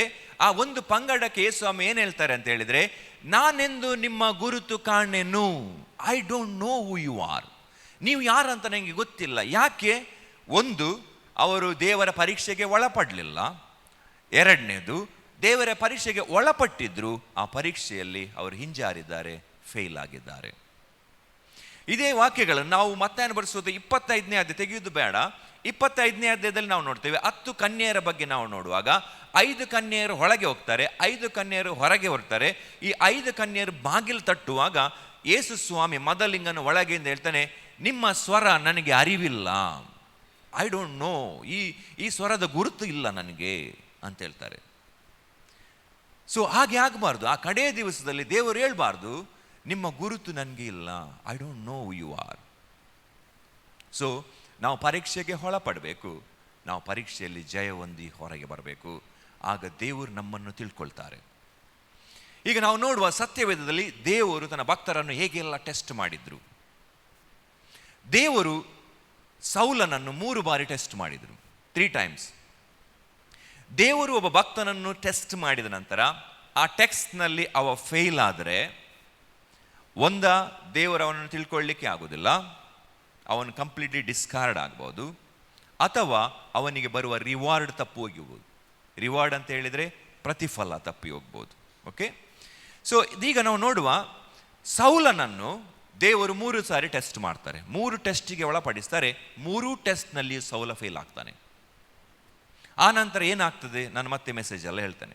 ಸೊ ಮೊದಲಿಗೆ ಸೌಲನನ್ನು ದೇವರು ಕಾದುಕೊಳ್ಳುವ ವೇಟಿಂಗ್ನ ಟೆಸ್ಟಿಗೆ ಒಳಪಡಿಸ್ತಾರೆ. ಹಲ್ಲೆಲೂಯಾ. ಸಂದೇಶ ಗಮನ ಇಟ್ಟು ಕೇಳಿಕೊಳ್ಳಿ.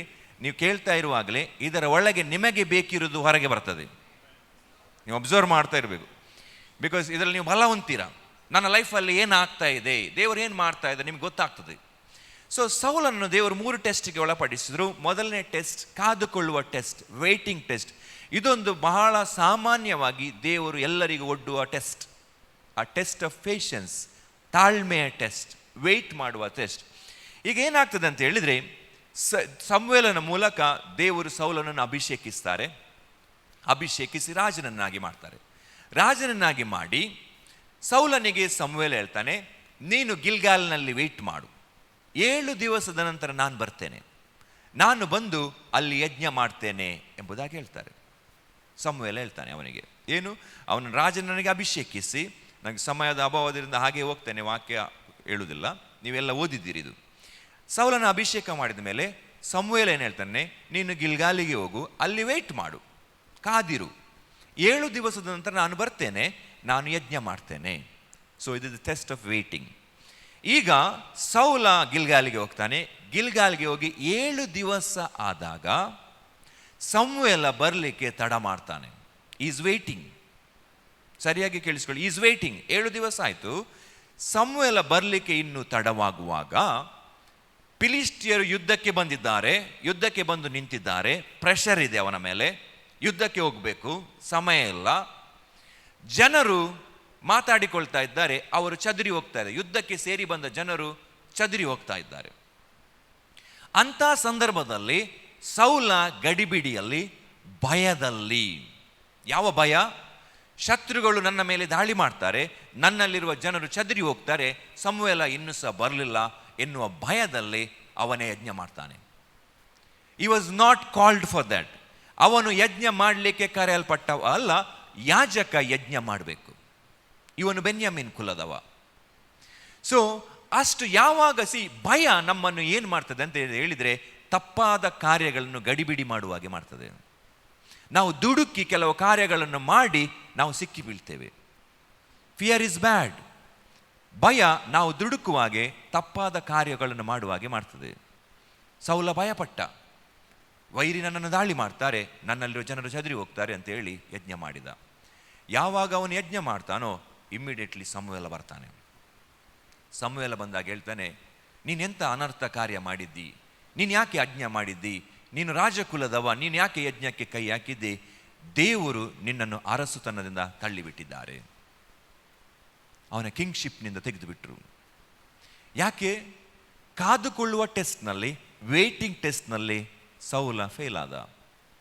ಯಾಕೆ ಕಾರಣ? ಭಯ, ಫಿಯರ್.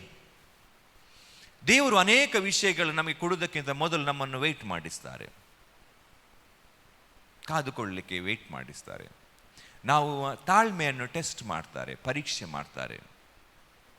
ನಾವು ತಾಳ್ಮೆ ಕಳ್ಕೊಂಡು ಗಡಿಬಿಡಿಯಲ್ಲಿ ಬೇರೆ ಸಂಗತಿಗಳಿಗೆ ಕೈ ಹಾಕಿದರೆ ಅದರಲ್ಲಿ ಅನಾಹುತ ಜಾಸ್ತಿ ಆಗ್ತದೆ. We should weight until god gives. ದೇವರು ಕೊಡುವ ಸಮಯ ತನಕ ನಾವು ಕಾದುಕೊಂಡಿರಬೇಕು. ಸೌಲನನ್ನು ದೇವರು 2ನೇ ಟೆಸ್ಟಿಗೆ ಒಳಪಡಿಸ್ತಾರೆ. ಅದು ವಿಧೇಯತೆಯ ಟೆಸ್ಟ್, ನಂಬಿಗಸ್ತಿಕೆಯ test, test of obedience, faithfulness. So ಸಮುವೇಲನ ಮೂಲಕ ಸೌಲನಿಗೆ ಆಜ್ಞೆ ಬರ್ತದೆ, ನೀನು ಅಮಲೇಕ್ಯರ ವಿರುದ್ಧವಾಗಿ ಯುದ್ಧಕ್ಕೆ ಹೋಗಬೇಕು. ಯುದ್ಧಕ್ಕೆ ಹೋದ ನಂತರ ಅಲ್ಲಿ ಇರುವ ಪುರುಷರು, ಮಹಿಳೆಯರು, ಮಕ್ಕಳು, ದನ, ಕರು, ಕುರಿ ಯಾವುದನ್ನೂ ಕೂಡ ಉಳಿಸದೆ ನೀನು ಸಂಹಾರ ಮಾಡಬೇಕು. 1 ಸಮುವೇಲ 15ರಲ್ಲಿದೆ, ನೀವು ಮನೆಯಲ್ಲಿ ಓದಿ. ನಾನು ಆಗ ಹೇಳಿದ ವಾಕ್ಯಗಳು 1 ಸಮುವೇಲ 10, 1 ಸಮುವೇಲ 13ರಲ್ಲಿದೆ, ಮನೆಯಲ್ಲಿ ನೀವು ಗುರುತಿಸಿ ಓದಿಕೊಳ್ಳಿ. ಓಕೆ, ಇದು 1 ಸಮುವೇಲ 15ರಲ್ಲಿದೆ. 2ನೇ ಟೆಸ್ಟ್, ಟೆಸ್ಟ್ ಆಫ್ ಒಬೀಡಿಯನ್ಸ್, ವಿಧೇಯತೆಯ ಟೆಸ್ಟ್, ನಂಬಿಗಸ್ತಿಕೆಯ ಟೆಸ್ಟ್. ಈಗ ಸೌಲನ ಮೇಲೆ ಒಂದು ಆಜ್ಞೆ ಬಂತು, ಆಜ್ಞೆಯನ್ನು ಅವನು ಹೇಗೆ ಫುಲ್ಫಿಲ್ ಮಾಡ್ತಾನೆ ದೇವರಿಗೆ ನೋಡಬೇಕು. ಈಗ ಸೌಲ ಯುದ್ಧಕ್ಕೆ ಹೋಗ್ತಾನೆ, ಅಮಲೇಕ್ಯರ ವಿರುದ್ಧ ಯುದ್ಧಕ್ಕೆ ಹೋಗ್ತಾನೆ. ಯುದ್ಧಕ್ಕೆ ಹೋಗಿ ಅಲ್ಲಿ ಮೆಜಾರಿಟಿ ಅವರನ್ನು ಸಾಯಿಸ್ತಾನೆ. ಸಾಯಿಸಿ ಅಲ್ಲಿಂದ ಕೊಬ್ಬಿದ ಕುರಿ ದನಗಳನ್ನು ಇಟ್ಕೊಂಡು ಬರ್ತಾನೆ. ದೇವರೇನು ಹೇಳಿದ್ರು? ಅಲ್ಲಿರುವ ಎಲ್ಲವನ್ನು ನಾಶ ಮಾಡಬೇಕು. ಗಂಡಸರು, ಹೆಂಗಸರು, ಮಕ್ಕಳು, ಕುರಿ, ದನ, ಪ್ರಾಣಿ ಯಾವುದೊಂದು ಉಳಿಸಬಾರ್ದು, ಅಮಲೇಕ್ಯರಿಗೆ ಸಂಬಂಧಪಟ್ಟದನ್ನು. ಈಗ ಇವನೇನು ಮಾಡ್ತಾ ಇದ್ದಾನೆ ಅಂದರೆ, ಕುರಿ ದನಗಳು ಇಟ್ಕೊಳ್ತಾನೆ, ಅವರ ರಾಜನನ್ನು ಇಟ್ಕೊಂಡು ಬರ್ತಾನೆ. ಈಗ ದೇವರು ಹೇಳ್ತಾರೆ ಸಮುವೇಲನಿಗೆ, ನೋಡು, ನಾನು ಆರಿಸಿಕೊಂಡ ರಾಜ್ಯ ನನ್ನ ಮಾತಿಗೆ ವಿಧೇಯನಾಗುವುದೇ ಇಲ್ಲ. ಸೊ ಯಾವುದಾದ್ರೂ ಒಂದು ಕೆಲಸವನ್ನು ಹೇಳಿದರೆ ಹೇಗೆ ಹೇಳಿದ್ಯೋ ಹಾಗೇ ನಾವು ಮಾಡಬೇಕು, ಅದು ನಂಬಿಗಸ್ತಿಕೆ. ಹಲ್ಲೆಲೂಯಾ. ಹೇಗೆ ಹೇಳಿದೆಯೋ ಹಾಗೇ ನಾವು ರಿಪ್ರೊಡ್ಯೂಸ್ ಮಾಡಬೇಕು, ಅದರ ಹೊರತಾಗಿ ಮಾಡುವುದಲ್ಲ. ಈಗ ಸೌಲ ಏನು ಮಾಡಿದೆ? ಕೊಬ್ಬಿದ ಕುರಿದನಗಳನ್ನು ಇಟ್ಕೊಂಡು ಬಂದಿದ್ದಾನೆ. ಸಮುವೇಲ ಹೇಳ್ತಾನೆ, ನೀನೇನು ಮಾಡಿದ್ದು? ನೀನು ಯೆಹೋವನ ಆಜ್ಞೆಗಳಿಗೆ ಒಂದು ವಿಧೇಯನಾಗುವುದಿಲ್ಲವಲ್ಲ ಅಂತ ಹೇಳ್ತಾನೆ. ಹೇಳುವಾಗ ಅವನೇನು ಹೇಳ್ತಾನೆ ಅಂತಂದರೆ, ನಾನೇನು ತಪ್ಪು ಮಾಡಿದೆ? ನಾನು ದೇವರು ಹೇಳಿದಾಗೆ ಮಾಡ್ತಾ ಇಲ್ಲವಾ? ಮಾಡ್ತಾ ಇದ್ದೇನಲ್ಲ. ಈಗ ನಾನು ಕೊಬ್ಬಿದ ಕುರಿದನಗಳನ್ನು ಯಾಕೆ ತಂದಿದ್ದೇನೆ? ನಿನ್ನ ದೇವರಿಗೆ ಯಜ್ಞ ಮಾಡಲಿಕ್ಕೆ. ಏನು ಮಾಡ್ತಾನೆ ಅವನು? ನಿನ್ನ ದೇವರಿಗೆ ಯಜ್ಞ ಮಾಡಲಿಕ್ಕೆ. ಸೌಲನಿಗೆ ದೇವರೊಂದಿಗೆ ಯಾವ ಸಂಬಂಧ ಇಲ್ಲ. ಯು ಆರ್ ಗಾಡ್, ನಿನ್ನ ದೇವರು. ಈ ನಿನ್ನ ದೇವರು ಹೇಳುವುದರಲ್ಲಿ ದೊಡ್ಡ ಅರ್ಥ ಇದೆ, ದೊಡ್ಡ ಮೀನಿಂಗ್ ಇದೆ. ಈಗ ಮನೆಯಲ್ಲಿ ಗಂಡ ಹೆಂಡತಿ ಇರ್ತಾರೆ. ಅವರು ಈಗ ಅವರ ಮಕ್ಕಳು ಒಂದು ಹುಡುಗ ಅಂತ ಎಣಿಸುವ, ಒಳ್ಳೆ ರೀತಿಯಲ್ಲಿರುವಾಗ ಏನು ಹೇಳೋದು? ನನ್ನ ಮಗ ಹೇಳೋದು, ನನ್ನ ಮಗ. ಅವನೇನು ಜಾಸ್ತಿ ಪೋಖ್ರಿ ತೊಂದರೆ ಮಾಡುವಾಗ, ನೋಡಿ ನಿನ್ನ ಮಗ ಏನು ಮಾಡ್ತಾ ಇದ್ದಾನೆ ಹೇಳೋದು, ಯುವರ್ ಚೈಲ್ಡ್, ನಿನ್ನ ಮಗ. ಹಾಗೆ ಸೌಲ ನಿನ್ನ ದೇವರು ಅಂತ ಹೇಳುವುದರಲ್ಲಿ ದೊಡ್ಡ ಅರ್ಥ ಇದೆ, ಮೀನಿಂಗ್ ಇದೆ. ಈ ಹ್ಯಾಸ್ ನೋ ರಿಲೇಶನ್ಶಿಪ್. ದೇವರೊಂದಿಗೆ ಯಾವ ಪ್ರೀತಿ ಇಲ್ಲ, ಮಮತೆ ಇಲ್ಲ, ಅವನಿಗೆ ಯಾವ ಸಂಬಂಧ ಇಲ್ಲ. ದೇವರು ಹೇಳ್ತಾರೆ, ವಿಧೇಯತೆಗೆ ಮೆಚ್ಚುವಷ್ಟು ನಾನು ಯಜ್ಞ ಹೋಮಗಳಿಗೆ ಮೆಚ್ಚುವುದಿಲ್ಲ, ನನಗೆ ಮಾತು ಕೇಳುವುದು ಉತ್ತಮ. ಈಗ ದೇವರು ಹೇಳ್ತಾರೆ ಏನಂದ್ರೆ, ಮೊದಲನೇ ಟೈಮಲ್ಲಿ ದೇವರು ಏನು ಹೇಳಿದ್ರು? ನಿನ್ನ ಅರಸುತನವನ್ನು ತೆಗೆದಿದ್ದೇನೆ ಅಂತ ಹೇಳಿದ್ರು. ಎರಡನೇ ಟೈಮಿಗೆ ಬರುವಾಗ, ಯಾವಾಗ ಅವನು ವಿಧೇಯತೆಯಲ್ಲಿ ನಂಬಿಗಸ್ತಿಕೆಯಲ್ಲಿ ಬಿದ್ದು ಹೋಗ್ತಾನೋ, ಎರಡನೇ ಟೆಸ್ಟ್ನಲ್ಲಿ ಫೇಲ್ ಆಗುವಾಗ ದೇವರು ಸಮೂಲನನ್ನು ತಳ್ಳಿಬಿಡ್ತಾರೆ, ಆಲ್ಮೋಸ್ಟ್ ರಿಜೆಕ್ಟ್ ಮಾಡಿಬಿಡ್ತಾರೆ. ಓಕೆ, ಎರಡು ಟೆಸ್ಟ್ ಫೇಲ್ ಆಯಿತು. ಒಂದು ಕಾದುಕೊಳ್ಳುವ ಟೆಸ್ಟ್ ಫೇಲ್ ಆಯಿತು, ಎರಡನೇದು ವಿಧೇಯತೆ ಟೆಸ್ಟ್ ಫೇಲ್ ಆಯಿತು. ಮೂರನೇದಾಗಿ ದೇವರು ಸೌಲನನ್ನು ಮೌನತೆಯ ಟೆಸ್ಟಿಗೆ ಒಳಪಡಿಸ್ತಾರೆ. ಇದು ಬಹಳ ಇಂಪಾರ್ಟೆಂಟ್ ವಿಷಯ, ನೀವು ಎಲ್ಲರೂ ಗಮನದಲ್ಲಿಟ್ಕೊಂಡು ಕೇಳಬೇಕು. ಮೌನವಾಗಿರುವ ಟೆಸ್ಟಿಗೆ ಒಳಪಡಿಸ್ತಾರೆ. ಈಗ ದೇವರು ನಮ್ಮೊಂದಿಗೆ ಮೌನವಾಗಿರ್ತಾರೆ, ಅದಕ್ಕೆ ಒಂದು ಕಾರಣ ನಮ್ಮ ಪಾಪ. ಯಾಕೆ ಅಂತ ಹೇಳಿದ್ರೆ, ನಮ್ಮ ಪಾಪ ನಮ್ಮ ಮಾಡೋ ಪ್ರಾರ್ಥನೆ ದೇವರಿಗೆ ತಲುಪದಾಗೆ ಮೋಡದಾಗಿ ಮುಖಕ್ಕೆ ಅಡ್ಡ ನಿಲ್ತದೆ.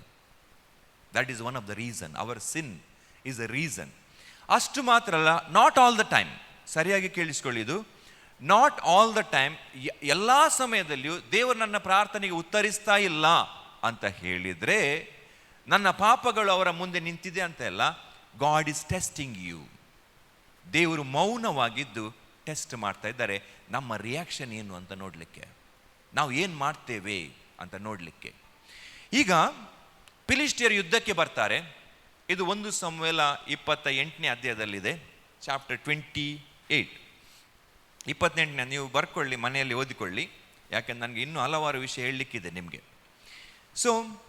28ನೇ ಅಧ್ಯಾಯದಲ್ಲಿ ನಾವು ನೋಡುವಾಗ, ಫಿಲಿಷ್ಟಿಯರು ಯುದ್ಧಕ್ಕೆ ಬರುವಾಗ ಸೌಲ ಏನು ಮಾಡ್ತಾನೆ? ಈಗಾಗಲೇ ಸೌಲ ಸತ್ತು ಹೋಗಿದ್ದಾನೆ, ಸಮುವೇಲ ಪ್ರವಾದಿ ಸತ್ತು ಹೋಗಿದ್ದಾನೆ. Is already dead, profit is dead. ಈಗ ಇವನು ಬೇರೆ ಪ್ರವಾದಿಗಳ ಹತ್ರ, ಊರಿಮ್ ತಮ್ಮಿಮ್ನಲ್ಲಿ ಯಾಜಕರ ಹತ್ರ ಹೋಗಿ ದೇವರ ಉತ್ತರ ಏನು ಅಂತ ಕೇಳ್ತಾನೆ. ಸರಿಯಾಗಿ ಗಮನಿಸಿದು, ನೀವು ಅನೇಕರು ಇದನ್ನು ಓದಿದ್ದೀರಿ. ಇದು ಕೆಲವೊಮ್ಮೆ ಯಾಕೆ ಅಂತ ಅರ್ಥ ಆಗುವುದಿಲ್ಲ. ಅವನು ಪ್ರವಾದಿಗಳಿತ್ತ ಊರಿಮ್ ತಮ್ಮಿಮ್ನ ಹತ್ರ ಅವನು ವಿಚಾರಿಸ್ತಾನೆ, ಫಿಲಿಷ್ಟಿಯರು ಯುದ್ಧಕ್ಕೆ ಬಂದಿದ್ದಾರೆ, ನಾನು ಏನು ಮಾಡುವುದು ಅಂತ ಕೇಳ್ತಾನೆ. ಅವನಿಗೆ ಯಾವ ಉತ್ತರ ದೇವರು ಕೊಡುವುದಿಲ್ಲ, ಯಾವ ಉತ್ತರ, ಸೈಲೆಂಟ್ ಆಗಿದ್ದಾರೆ. ಈಗ ಸೌಲ ಏನು ಮಾಡ್ತಾನೆ?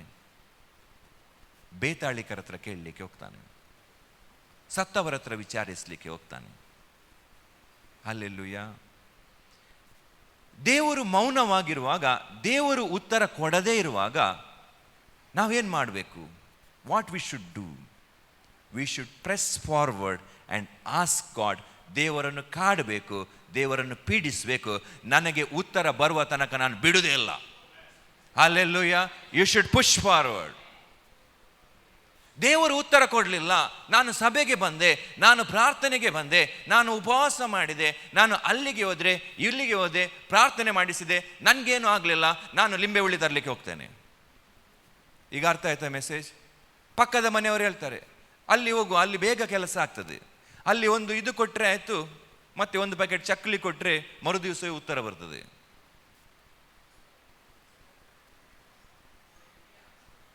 No no no no no. ಸೌಲ ಅದನ್ನೇ ಮಾಡಿದ್ದು. ದೇವರು ಮಾತಾಡ್ತಾ ಇಲ್ವಾ? ನಾನು ಸತ್ತವರ ಹತ್ರ ಕೇಳಿಸ್ಲಿಕ್ಕೆ ಹೋಗ್ತೇನೆ, ಅಲ್ಲಿ ವಿಚಾರಿಸ್ಲಿಕ್ಕೆ ಹೋಗ್ತೇನೆ. ಲಿಂಬೆ ಹುಳಿ ತರಲಿಕ್ಕೆ ಹೋದ, ತಗಡ್ ತರಲಿಕ್ಕೆ ಹೋದ. No no no. ದೇವರು ನಿಮ್ಮ ಪ್ರಾರ್ಥನೆಗೆ ಉತ್ತರಿಸ್ತಾ ಇಲ್ವಾ? ನೀವು ಉಪವಾಸ ಮಾಡಿ, ಹಠ ಹಿಡಿರಿ, ನೈಟ್ ಪ್ರೇಯರ್ ಮಾಡಿ, ಬೆಳಿಗ್ಗೆ ಪ್ರಾರ್ಥನೆ ಮಾಡಿ, ಮಧ್ಯಾಹ್ನ ಪ್ರಾರ್ಥನೆ ಮಾಡಿ. ಇಲ್ಲ, ನನಗೆ ದೇವರು ಮಾತಾಡಲೇಬೇಕು, ನಾನು ನಿಮ್ಮನ್ನು ಬಿಡುವುದಿಲ್ಲ, ನೀವು ನನ್ನನ್ನು ಆಶೀರ್ವದಿಸಿದ ನಾನು ಬಿಡುವುದೇ ಇಲ್ಲ. ಯಾಕೋಬನ್ ಅಂದರೆ ದೇವರಿಗೆ ಇಷ್ಟ. ಯಾಕೆ ಇಷ್ಟ? ಅವನಲ್ಲಿ ತುಂಬ ಪ್ರಾಬ್ಲಮ್ ಇದೆ, ಅವನಲ್ಲಿ ತುಂಬ ಕೊರತೆಗಳಿದೆ, ವಂಚನೆ ಮಾಡ್ತಾನೆ ಅವನು. ಆದರೂ ಕೂಡ ಯಾಕೋಬನನ್ನು ಪ್ರೀತಿಸಿದನು, ಏಸಾವನನ್ನು ನಾನು ದ್ವೇಷಿಸಿದ್ದೇನೆ ಅಂತ ದೇವರು ಹೇಳ್ತಾರೆ. ಯಾಕೆ ಹೇಳ್ತಾರೆ? ಹೊಳೆಯ ಬದಿಯಲ್ಲಿ ಯಾಕೋಬ ದೇವರು ಕಳಿಸಿದ ದೂತನ ಕಾಲು ಹಿಡಿದು ಹೇಳ್ತಾನೆ, ನೀನು ನನ್ನನ್ನು ಆಶೀರ್ವದಿಸಿದ, ನಾನು ನಿನ್ನನ್ನು ಬಿಡುವುದಿಲ್ಲ ಇವತ್ತು. ಈ ಹಠದ ಪ್ರಾರ್ಥನೆ ದೇವರಿಗೆ ಇಷ್ಟ. ದೇವರು ಮೌನವಾಗಿರುವಾಗ ನೀವು ಪುಷ್ ಮಾಡಬೇಕು, ಪ್ರೆಸ್ ಮಾಡಬೇಕು, ಬಲವಂತ ಮಾಡಬೇಕು. ದೇವರೇ, ನೀವು ಮಾತನಾಡಲೇಬೇಕು, ನನಗೆ, ನಾನು ಬಿಡುವುದಿಲ್ಲ ನೀವು ಮಾತನಾಡದೆ. ನನ್ನನ್ನು ಆಶೀರ್ವದಿಸೋದು ಬಿಡುವುದಿಲ್ಲ, ನನ್ನ ಮನೆಯಲ್ಲಿ ಈ ಕೆಲಸ ಆಗಲೇಬೇಕು, ನಾನು ಬಿಡುವುದಿಲ್ಲ. ಹಠ ಇಡಬೇಕು ನೀವು. ಈ ಹಠ ದೇವರಿಗೆ ಇಷ್ಟ. ನಾವು ಅನೇಕ ಬೇರೆ ಬೇರೆ ಹಠದಲ್ಲಿ ಬೀಳ್ತೇವೆ, ಆದರೆ ಈ ಹಠ ಮಾಡಬೇಕು ಯಾಕೋಬನ ಹಾಗೆ. ಇದು ದೇವರಿಗೆ ಇಷ್ಟ. ದೇವರು ಮೌನವುಳ್ಳ ಟೆಸ್ಟಿಗೆ ಒಳಪಡಿಸ್ತಾರೆ. ಯಾಕೆ ಗೊತ್ತಾ? ನಾವು ಇನ್ನೂ ಹೆಚ್ಚು ಅವರನ್ನು ಹುಡುಕಬೇಕು, ಇನ್ನೂ ಹೆಚ್ಚು ಅವರನ್ನು ಹಂಬಲಿಸಬೇಕು. ಅದಕ್ಕೋಸ್ಕರ ನಿಮಗೊಂದು ಉತ್ತಮ ವಾಕ್ಯ ತೋರಿಸ್ತೇನೆ. ದೇವರು ಯಾಕೆ ಮೌನವಾಗಿದ್ದಾರೆ ಗೊತ್ತುಂಟಾ? ಜೆಫಾನ್ಯ 3ನೇ ಅಧ್ಯಾಯ 17ನೇ ವಚನ.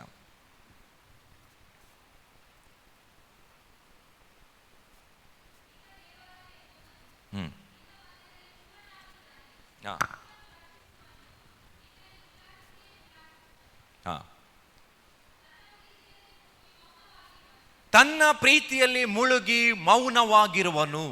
ಹಲ್ಲೆಲೂಯ. ದೇವರು ಯಾಕೆ ಮೌನವಾಗಿದ್ದಾರೆ? ಅಂದರೆ ದೇವರು ನಿಮ್ಮ ಪ್ರೀತಿಯಲ್ಲಿ ಮುಳುಗಿ ಮೌನವಾಗಿದ್ದಾರೆ. ಹಲ್ಲೆಲೂಯ. ಯಾರಿಗೆ ಸಂತೋಷ ಆಯಿತು? ನೀವು ದೇವರ ಹತ್ರ ನೀವು ಉತ್ತರ ಬೇಕು ಅಂತ ಪ್ರಾರ್ಥಿಸ್ತಾ ಇದ್ದೀರಲ್ಲ, ಉಪವಾಸ ಮಾಡ್ತಿದ್ದೀರಲ್ಲ, ಅವರೊಟ್ಟಿಗೆ ಸಮಯ ಕಳೀತಿದ್ದಾರಲ್ಲ, ಅದರಲ್ಲಿ ದೇವರು ಸಂತುಷ್ಟನಾಗಿದ್ದಾರೆ. ದೇವರು ವೆಯ್ಟ್ ಮಾಡ್ತಾ ಇದ್ದಾರೆ. ಇವರಿಗೆ ಈಗ ಚಾಕ್ಲೇಟ್ ಕೊಡ್ತಾರೆ, ಇವರು ಓಡಿ ಹೋಗ್ತಾರೆ, ಸ್ವಲ್ಪ ಲೇಟ್ ಮಾಡುವ. God is enjoying you. ಪ್ರೀತಿಯ ದೇವರ ಮಕ್ಕಳೇ, ನೀವು ಅನೇಕರು ನಾವು ಹೇಳ್ತೇವೆ, ನನಗೆ ದೇವರ ಪ್ರಸನ್ನತೆ ಬೇಕು ಅಂತ ಹೇಳಿ. ನೀವು ದೇವರ ಪ್ರಸನ್ನತೆಯನ್ನು ಬಯಸುವುದಕ್ಕಿಂತ ಹೆಚ್ಚಾಗಿ ದೇವರು ನಿಮ್ಮ ಪ್ರಸನ್ನತೆಯನ್ನು ಬಯಸ್ತಾರೆ. ದೇವರ ಪ್ರೀತಿ ದೊಡ್ಡದು. ನಾವು ದೇವರನ್ನು ಪ್ರೀತಿ ಮಾಡುವುದಕ್ಕಿಂತ ಹೆಚ್ಚಾಗಿ ದೇವರು ನಮ್ಮನ್ನು ಪ್ರೀತಿಸ್ತಾರೆ. He loves more. ನಾವು ದೇವರೊಟ್ಟಿಗೆ ಸಮಯ ಕಳೀತಾ ಇರ್ತೇವಲ್ಲ, ದೇವರು ಈಗ ದೇವರು ನಿಮ್ಮನ್ನು ಎಂಜಾಯ್ ಮಾಡ್ತಾ ಇದ್ದಾರೆ. ನೀವು ಉಪವಾಸ ಮಾಡಿ ದೇವರ ಸನ್ನಿಧಿಯಲ್ಲಿ ಕಾದಿದ್ದಾರೆ. God is enjoying. ದೇವರು ಸಂತೋಷಿಸ್ತಾ ಇದ್ದಾರೆ ಇದರಲ್ಲಿ, ಇನ್ ಯೋರ್ ಪ್ರೆಸೆನ್ಸ್. ಯಾಕೆಂದರೆ ಅಷ್ಟು ಪ್ರೀತಿ ಅವರಿಗೆ ನಮ್ಮ ಮೇಲೆ. ದೇವರು ನಿಮ್ಮ ಜೀವಿತದಲ್ಲಿ ಮೌನವಾಗಿದ್ದಾರಾ? ಅದರ ಅರ್ಥ ಏನೆಂದರೆ ನಿಮ್ಮ ಪ್ರೀತಿಯಲ್ಲಿ ಅವರು ಮುಳುಗಿ ಮೌನವಾಗಿ ಕೂತ್ಕೊಂಡಿದ್ದಾರೆ. ಹಲ್ಲೆಲೂಯಾ. ಮೌನವಾಗಿರುವ ಟೆಸ್ಟ್. ಈಗೇನಾಯಿತು? ಸೌಲ 3 ಟೆಸ್ಟ್ನಲ್ಲಿ ಫೇಲ್ ಆದ. 1 ಕಾದುಕೊಳ್ಳುವ ಟೆಸ್ಟ್, 2ನೇ ವಿಧೇಯತೆಯ ಟೆಸ್ಟ್, 3ನೇ ಮೌನತೆಯ ಟೆಸ್ಟ್. 3 ಟೆಸ್ಟ್ಗಳಲ್ಲಿ ಸೌಲ ಫೇಲ್ ಆಗಿ ದೇವರನ್ನು ಬಿಟ್ಟು ಅಗಲಿದ, ದೇವರ ಚಿತ್ತವನ್ನು ಬಿಟ್ಟು ಅಗಲಿದ. In all the 3 test. ಈಗೇನಾಗ್ತದೆ? ಈ 3 ಟೆಸ್ಟ್ನಲ್ಲಿ ಫೇಲ್ ಆದ ಸೌಲನನ್ನು ದೇವರು ರಿಜೆಕ್ಟ್ ಮಾಡ್ತಾರೆ. ಹೇಗೆ ರಿಜೆಕ್ಟ್ ಮಾಡ್ತಾರೆ ಅಂತ ಹೇಳಿದರೆ, ಸೌಲನ ಹೆಸರನ್ನೇ ಅವರ ಮೆಮೊರಿಯಿಂದ ಡಿಲೀಟ್ ಮಾಡಿಬಿಡ್ತಾರೆ. ಒಂದು ಬಹಳ ಮುಖ್ಯವಾದ ವಿಷಯ ನಾವು ದೇವರ ಬಗ್ಗೆ ಕಲಿಬೇಕಂತ ಹೇಳಿದರೆ, ದೇವರ ಪ್ರೀತಿ ಎಷ್ಟು ದೊಡ್ಡದಿದೆಯೋ, ಎಷ್ಟು ಅದ್ಭುತವಾಗಿದೆಯೋ, ಆ ಪ್ರೀತಿಯನ್ನು ರಿಜೆಕ್ಟ್ ಮಾಡಿದಾಗ, ಆ ಪ್ರೀತಿಯನ್ನು ತೊರೆದಾಗ, ಆ ಪ್ರೀತಿಯ ಇಂದ ಉಂಟಾಗುವ ದ್ವೇಷ ಕೂಡ ಅಗ್ನಿ ಜ್ವಾಲೆ, ಭಯಂಕರದು.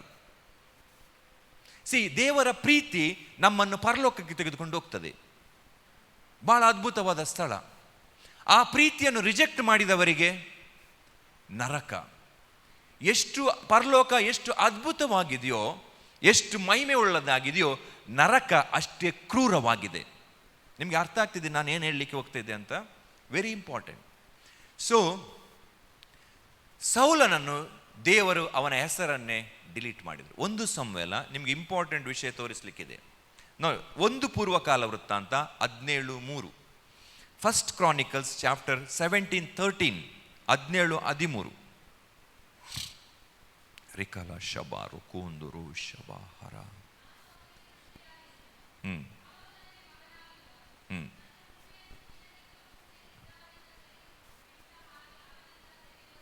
ಹಲ್ಲೆಲೂಯಾ. ಇಲ್ಲಿ ಏನು ಹೇಳ್ತಾರೆ ಅಂದರೆ, ದಾವೀದನೊಂದಿಗೆ ದೇವರು ಮಾತನಾಡ್ತಾ ಇರುವಾಗ, ಅಂದರೆ ಪ್ರವಾದಿಯ ಮೂಲಕ ಮಾತನಾಡ್ತಿದ್ದಾರೆ, ನನ್ನ ಕೃಪೆಯನ್ನು, ಅಂದರೆ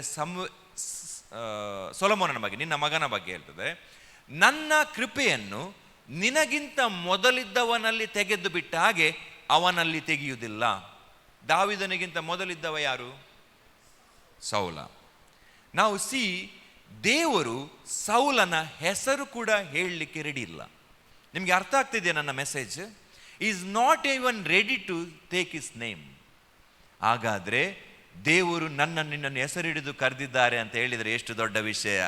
ಹಲ್ಲೆಲೂಯಾ. Is not ready. ನಿನಗಿಂತ ಮೊದಲಿದ್ದವಲ್ಲ, ಅವನ ಮೇಲಿಂದ.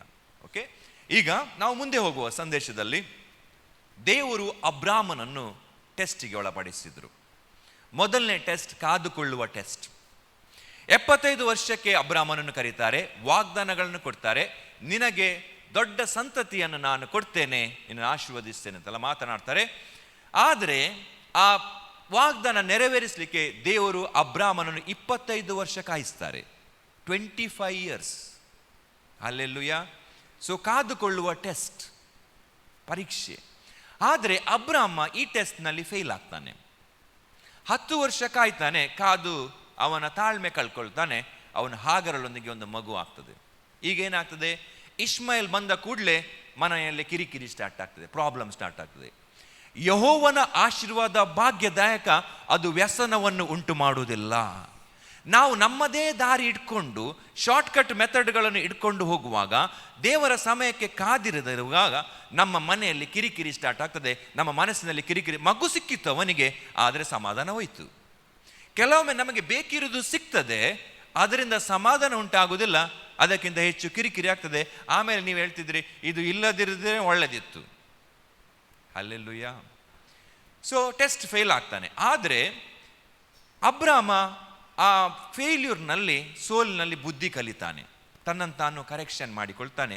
ದೇವರು ಹೇಳ್ತಾರೆ, ಇಷ್ಮಾಯೇಲನ್ನು ಹಾಗರನನ್ನು ಹೊರಗೆ ಹಾಕು ಅಂತ ಹೇಳ್ತಾರೆ ಮನೆಯಿಂದ. ಆ್ಯಂಡ್ ಇಟ್ ಇಸ್ ಡಿಫಿಕಲ್ಟ್, ಕಷ್ಟ. ನಾವು ಯೋಚನೆ ಮಾಡುವ, ಯಾಕೆ? ಇಷ್ಮಾಯೇಲ್ ಅವನ ಸ್ವಂತ ಮಗನನ್ನು ಹೊರಗೆ ಹಾಕುವುದು ಕಷ್ಟ. It was a tough decision, ಬಹಳ ಕಠಿಣವಾದ ನಿರ್ಧಾರ. ಆದರೆ ಈ ಸಮಯದಲ್ಲಿ ಅಬ್ರಾಮ ತನ್ನನ್ನು ಸಂಪೂರ್ಣವಾಗಿ ದೇವರಿಗೆ ಒಪ್ಪಿಸಿಕೊಡ್ತಾನೆ. ಹಾಗರಳನ್ನು, ಇಷ್ಮಾಯೇಲನ್ನು ಮನೆಗೆ ಹೊರಗೆ ಹಾಕ್ತಾನೆ. Very important decision. ನಾವು ಈಗ ಏನಾಗ್ತದೆ ಅಂದರೆ, ನಾನು ಏನು ಹೇಳಿದೆ, ದೇವರು ನಮ್ಮನ್ನು ಬೇರೆ ಬೇರೆ ಹಂತದಲ್ಲಿ ಟೆಸ್ಟ್ ಮಾಡ್ತಾರೆ. ನಾಟ್ ಜಸ್ಟ್ ಒನ್ ಟೆಸ್ಟ್, ಬೇರೆ ಬೇರೆ ಹಂತದಲ್ಲಿ ಟೆಸ್ಟ್ ಮಾಡಿ. ಈಗ ದೇವರು ಅಬ್ರಾಮನನ್ನು ಇನ್ನೊಂದು ಟೆಸ್ಟಿಗೆ ಒಳಪಡಿಸ್ತಾರೆ. ಆದಿಕಾಂಡ 22ರಲ್ಲಿ ನಾವು ತೆಗೆದು ಬೇಡ, ನೀವೆಲ್ಲರೂ ಓದಿರುವುದು. ದೇವರು ಏನು ಹೇಳ್ತಾರೆ? ನಿನ್ನ ಪ್ರೀತಿಯ ಒಬ್ಬನೇ ಮಗನನ್ನು ನಾನು ತೋರಿಸುವ ಬೆಟ್ಟದಲ್ಲಿ ಸರ್ವಾಂಗ ಹೋಮ ಮಾಡಬೇಕು. ಬಿಗ್ ಟೆಸ್ಟ್, ಬಹಳ ದೊಡ್ಡ ಟೆಸ್ಟ್. ಅವನ ಸ್ವಂತ ಕೈಯಿಂದ ಮಗನನ್ನು ಯಜ್ಞ ಮಾಡಬೇಕು. ಯಾವಾಗ ದೇವರು, ಬೈಬಲ್ ಸ್ಪಷ್ಟವಾಗಿ ಹೇಳ್ತದೆ, ಅಬ್ರಾಮನು ದೇವರಿಂದ ಪರಿಶೋಧಿತನಾದನು ಎಂಬುದಾಗಿ. ಯಾವಾಗ ಈ ಟೆಸ್ಟ್ ಬಂತೋ, ಅಬ್ರಾಮ ಇಮಿಡಿಯೇಟ್ಲಿ ಮಗನನ್ನು ಇಟ್ಕೊಂಡು ಹೊರಡ್ತಾನೆ. ಮೊರಿಯಾ ದೇಶಕ್ಕೆ ಹೋಗ್ತಾನೆ. ಮೊರಿಯಾ ದೇಶಕ್ಕೆ ಹೋಗಿ ಬೆಟ್ಟವನ್ನು ಹತ್ತಾನೆ. ಮಗನನ್ನು ಯಜ್ಞ ಮಾಡಲಿಕ್ಕೆ ಎಲ್ಲ ಸಿದ್ಧ ಮಾಡಿ, ಇನ್ನೇನೋ ಮಗನನ್ನು ವಧಿಸ್ತೇನೆ ಅಂತ ಕೈಯನ್ನು ಎತ್ತುವಾಗ ಅಲ್ಲಿ ದೇವದೂತರು ಬಂದು ಮಾತನಾಡ್ತಾರೆ, ಮಗನಿಗೆ ಏನು ಮಾಡಬೇಡ ಅಂತ ಹೇಳ್ತಾರೆ. ಹೇಳಿ ಅಲ್ಲಿ ಒಂದು ಬಹಳ ಇಂಪಾರ್ಟೆಂಟ್ ವಿಷಯ ಹೇಳ್ತಾರೆ. ಆದಿಕಾಂಡ 22:12. ಬೇಗ ಓದಿ, ನಿಮಗೆ ಇನ್ನು ಕೆಲವು ವಿಷಯ ಹೇಳಲಿಕ್ಕಿದ್ದೆ ನಾನು. ಹಾಂ ಹಾಂ ಹಾಂ ಹಾಂ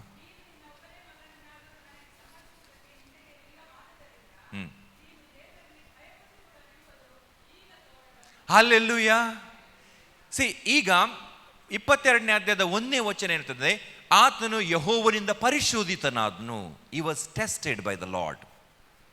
12ನೇ ವಚನ ಏನಿರ್ತದೆ, ಈಗ ನನಗೆ ತೋರಿ ಬಂತು, ನಿನ್ನ ಒಬ್ಬನೇ ಮಗನನ್ನಾದರೂ ನೀನು ಯಜ್ಞವನ್ನು ಅರ್ಪಿಸಲಿಕ್ಕೆ ಹಿಂಜಾರದಿದ್ದಾಗಿ ಈಗ ತಿಳಿದು ಬಂತು. ಏನಂತ ಹೇಳಿದರೆ, ನೀನು ದೇವರಲ್ಲಿ ಭಯಭಕ್ತಿ ಇಟ್ಟವಾ. ಇಂಗ್ಲಿಷ್ ಬೈಬಲ್ ಇದೆ, now I know that you fear the Lord. So ದೇವರು ಟೆಸ್ಟ್ ಮಾಡ್ತಾರೆ. ಟೆಸ್ಟ್ ಮಾಡಿ ದೇವರು ನಮ್ಮನ್ನು ತಿಳ್ಕೊಳ್ತಾರೆ. ಅಬ್ರಾಮನನ್ನು ಟೆಸ್ಟ್ ಮಾಡಿದ್ರು. ಟೆಸ್ಟ್ ಮಾಡಿ ದೇವರಿಗೆ ಗೊತ್ತಾಯಿತು, ಅಬ್ರಾಮ ದೇವರಲ್ಲಿ ಭಯಭಕ್ತಿ ಇಟ್ಟಿರುವ ವ್ಯಕ್ತಿ ಎಂಬುದಾಗಿ ಗೊತ್ತಾಯಿತು. ಹಲ್ಲೆಲೂಯಾ. ನಾವು ನೋಡುವಾಗ ದೇವರು ಹಿಜ್ಕೀಯನನ್ನು ಟೆಸ್ಟ್ ಮಾಡ್ತಾರೆ. ಅರಸನಾದ ಹಿಜ್ಕೀಯನನ್ನು ಟೆಸ್ಟ್ ಮಾಡ್ತಾರೆ. ಹಿಜ್ಕೀಯನಿಗೆ ಮರಣಕರ ರೋಗ ಬರ್ತದೆ. ರೋಗ ಬಂದಾಗ ದೇವರು ಅವನನ್ನು ಹೀಲ್ ಮಾಡ್ತಾರೆ. ಹೀಲ್ ಮಾಡಿ 15 ವರ್ಷ ಅವನಿಗೆ ದೇವರ ಆಯುಷ್ಯವನ್ನು ಹೆಚ್ಚಿಸ್ತಾರೆ. ಬೈಬಲ್ನಲ್ಲಿ ನೀವು ಓದ್ತಾ ಬರುವಾಗ ಏನಾಗ್ತದೆ ಅಂದರೆ, ಹಿಜ್ಕೀಯ ಯಾವಾಗ ಮರಣಕರ ರೋಗದಿಂದ ಬಿಡಿಸಿ ಹೊರಗೆ ಬಂದೋ ಅವನು ಗರ್ವಿಷ್ಠನಾದ. ಅಂದರೆ ಬಿಕಮ್ ಪ್ರೈಡ್ಫುಲ್, ಗರ್ವಿಷ್ಠನಾದ. ಸೊ ಈಗ ದೇವರು ಹಿಜ್ಕೀಯನನ್ನು ಟೆಸ್ಟಿಗೆ ಒಳಪಡಿಸ್ತಾರೆ. ಹೇಗೆ ಒಳಪಡಿಸ್ತಾರೆ ಅಂತ ಹೇಳಿದರೆ, ಬಾಬೆಲ್ ದೇಶದಿಂದ ದೂತರು ಬರ್ತಾರೆ, ಬಾಬೆಲ್ ದೇಶದಿಂದ ಗೂಢಾಚಾರರು ಬರ್ತಾರೆ. ಗೂಢಾಚಾರರು ಬಂದ ಸಮಯದಲ್ಲಿ ದೇವರು ಹಿಜ್ಕೀಯನನ್ನು ಟೆಸ್ಟ್ ಮಾಡ್ತಾರೆ. ಹಿಜ್ಕೀಯನ ಹೃದಯ ಹೇಗಿದೆ? ಹಿಜ್ಕೀಯನ ಹೃದಯ ಗರ್ವದಿಂದ, ಪ್ರೈಡ್ನಿಂದ ತುಂಬಿದೆಯಾ, ಅಥವಾ ಹಿಜ್ಕೀಯ ನನ್ನನ್ನು ಹುಡುಕ್ತಾನಾ ಈ ಸಮಯದಲ್ಲಿ ಎಂಬುದಾಗಿ ಟೆಸ್ಟ್ ಮಾಡಲಿಕ್ಕೋಸ್ಕರ ದೇವರು ಹಿಜ್ಕೀಯನ ಕೈ ಬಿಟ್ಟರು. 2 ಪೂರ್ವಕಾಲ ವೃತ್ತಾಂತ, 2 ಕ್ರಾನಿಕಲ್ಸ್ ಚಾಪ್ಟರ್ 32-31. 2 ಪೂರ್ವಕಾಲ ವೃತ್ತಾಂತ 32ನೇ ಅಧ್ಯಾಯ 31ನೇ ವಚನ.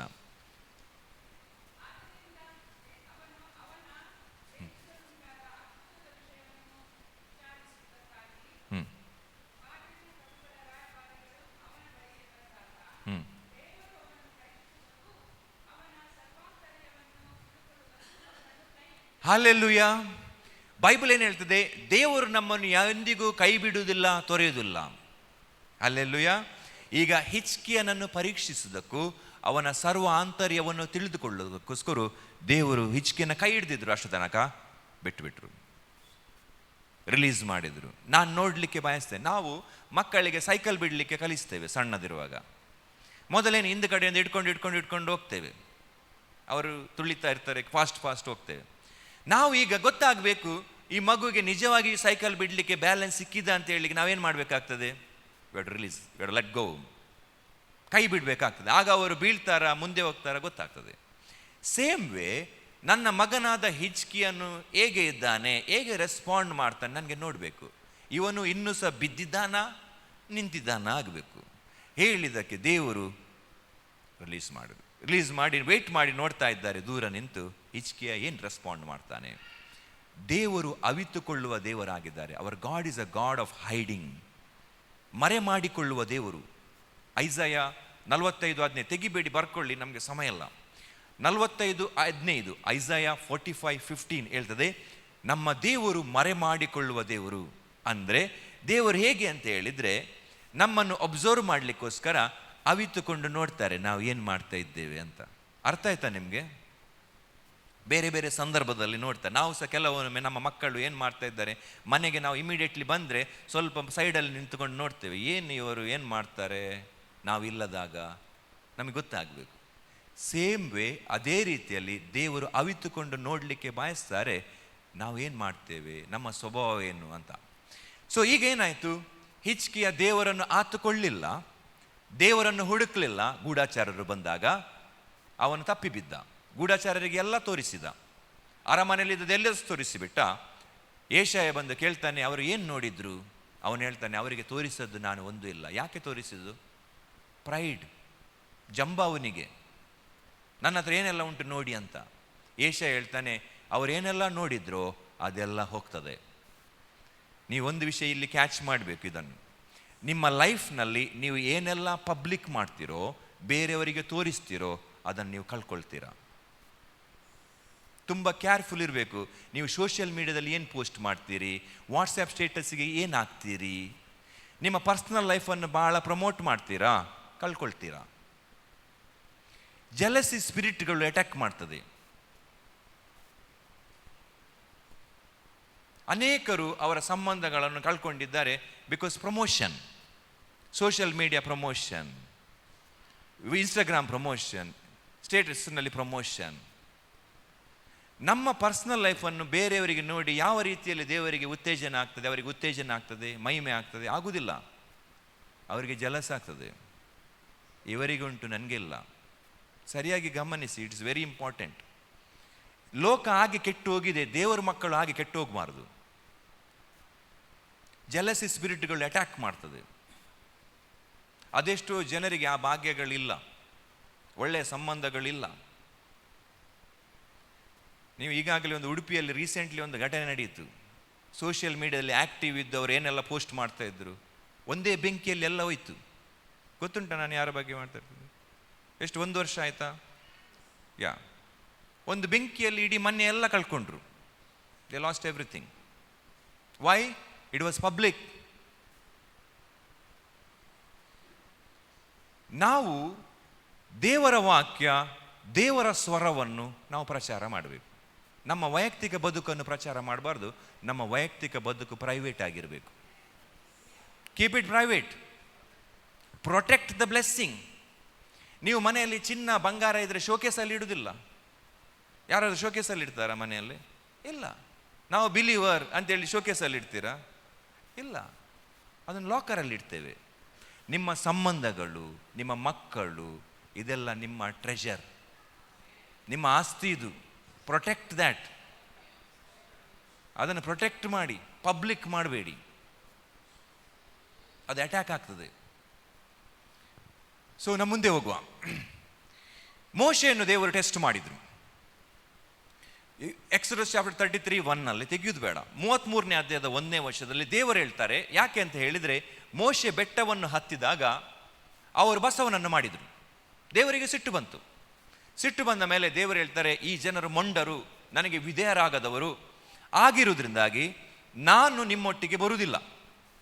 ವಿಮೋಚನ ಕಾಂಡ 33:1 ದೇವರು ಹೇಳ್ತಾರೆ, ನನ್ನ ದೂತನನ್ನು ಕಳಿಸಿಕೊಡ್ತೇನೆ, ಆ ದೂತ ನಿಮ್ಮ ಮುಂದೆ ಹೋಗ್ತಾನೆ, ನಿಮ್ಮನ್ನು ಕಾನಾನ್ ದೇಶದಲ್ಲಿ ಸೇರಿಸ್ತಾನೆ, ನಾನು ಬರುವುದಿಲ್ಲ ಅಂತ ಹೇಳ್ತಾರೆ. ನಿಮಗೆ ಕಾನಾನ್ ದೇಶ ಸಿಗ್ತದೆ. ನಾನೊಂದು ಜನ ಕಳಿಸ್ತೇನೆ, ನನ್ನ ದೂತ ಕಳಿಸ್ತೇನೆ, ಅವನು ನಿಮ್ಮನ್ನು ಕಾನಾನ್ ದೇಶದಲ್ಲಿ ಸೇಫ್ ಆಗಿ ಸೇರಿಸ್ತಾನೆ, ಆದರೆ ನಾನು ಬರುವುದಿಲ್ಲ ಅಂತೇಳಿ. ನಾವು ನೀವು ಆಗಿದ್ರೆ ಹೋಗುವ, ಕಾನಾನ್ ದೇಶ, ಹಾಲು ಜೇನು ಹರಿಯುವ ದೇಶ, ಹೋಗುವ, ಲೆಟ್ಸ್ ಗೋ, ಹೋಗ್ತಿದ್ವಿ. ಟೆಸ್ಟ್. ಮೋಶೆ ಹಾಗೆ ಮಾಡಲಿಲ್ಲ. ಮೋಶೆ ಎಂತ ಹೇಳ್ತಾನೆ ಗೊತ್ತುಂಟಾ?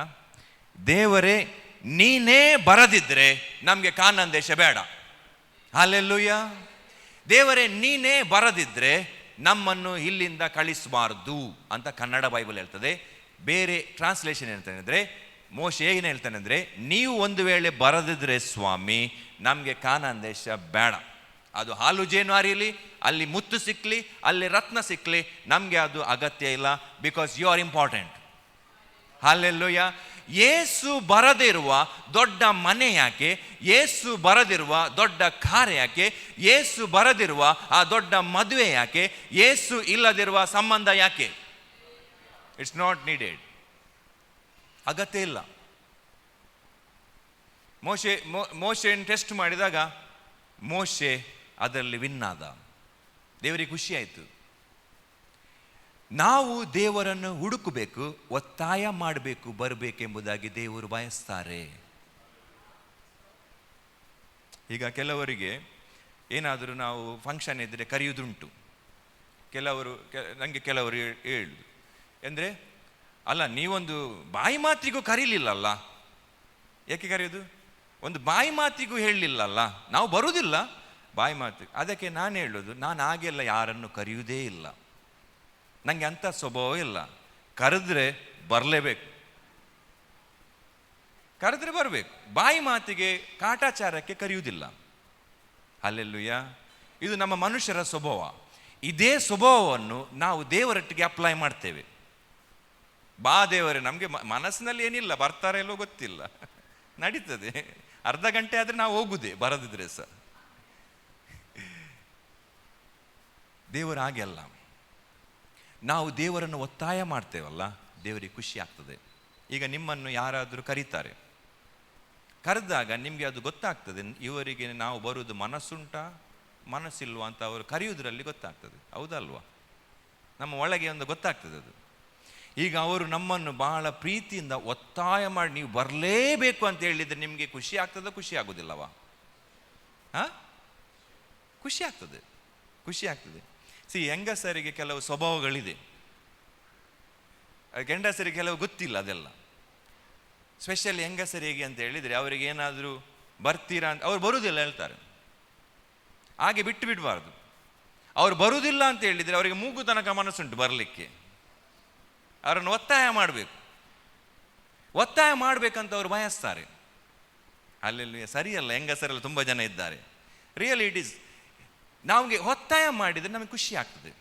ಸೇಮ್ ವೇ ದೇವರು ಹೇಗೆ ಇದ್ದಾರೆ ಅಂದರೆ, ನಾವು ಅವರು ಬರಬೇಕು ಅಂತ ಒತ್ತಾಯ ಮಾಡಬೇಕು. ಲೂಕನು ಬರೆದ ಸುವಾರ್ತೆ 24ನೇ ಅಧ್ಯಾಯ 28-29, 28-29. ನಾನೊಂದು 10 ನಿಮಿಷ ಎಕ್ಸ್ಟ್ರಾ ತೆಗೆದುಕೊಳ್ತೇನೆ, ಫಸ್ಟ್ ಮುಗಿಸ್ತೇನೆ.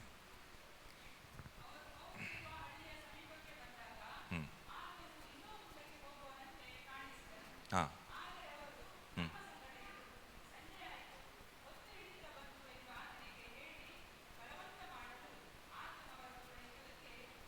Hallelujah.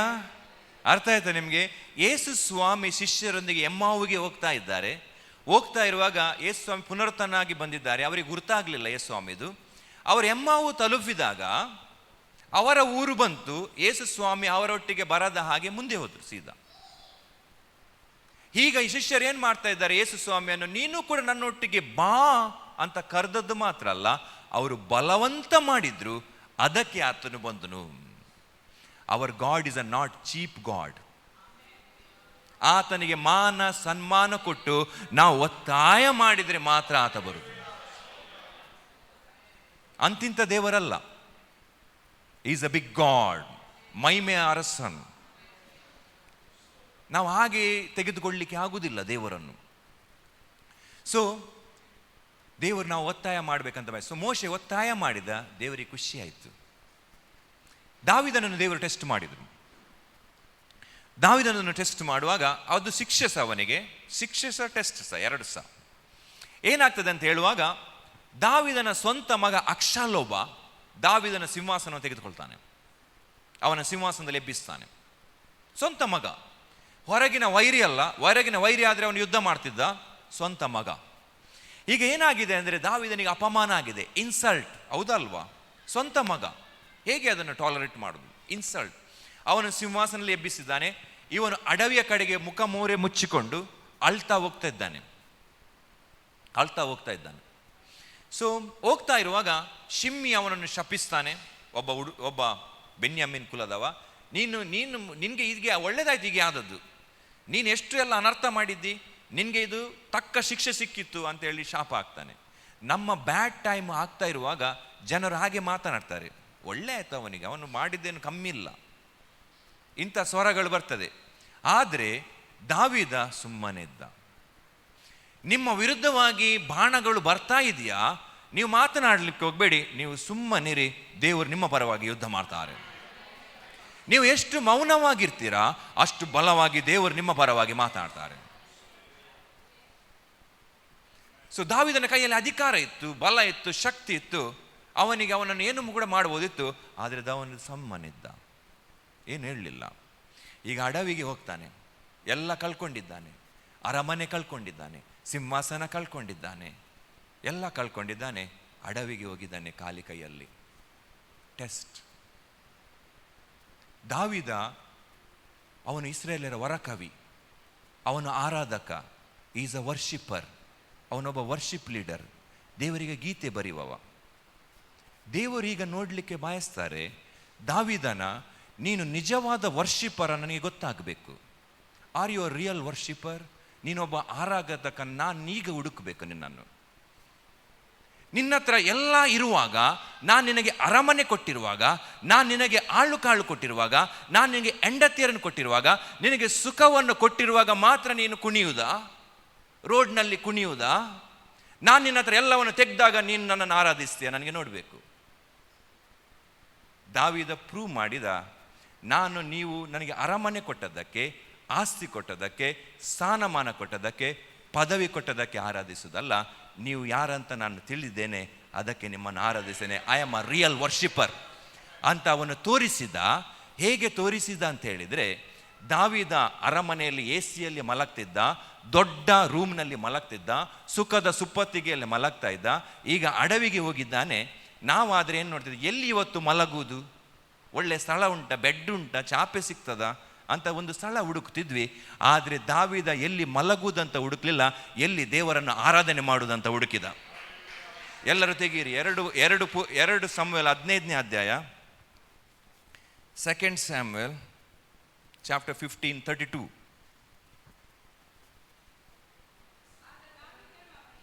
Thank you, Jesus. Brother, play ಮಾಡಿ. ಓದಿ ಓದಿ ಓದಿ.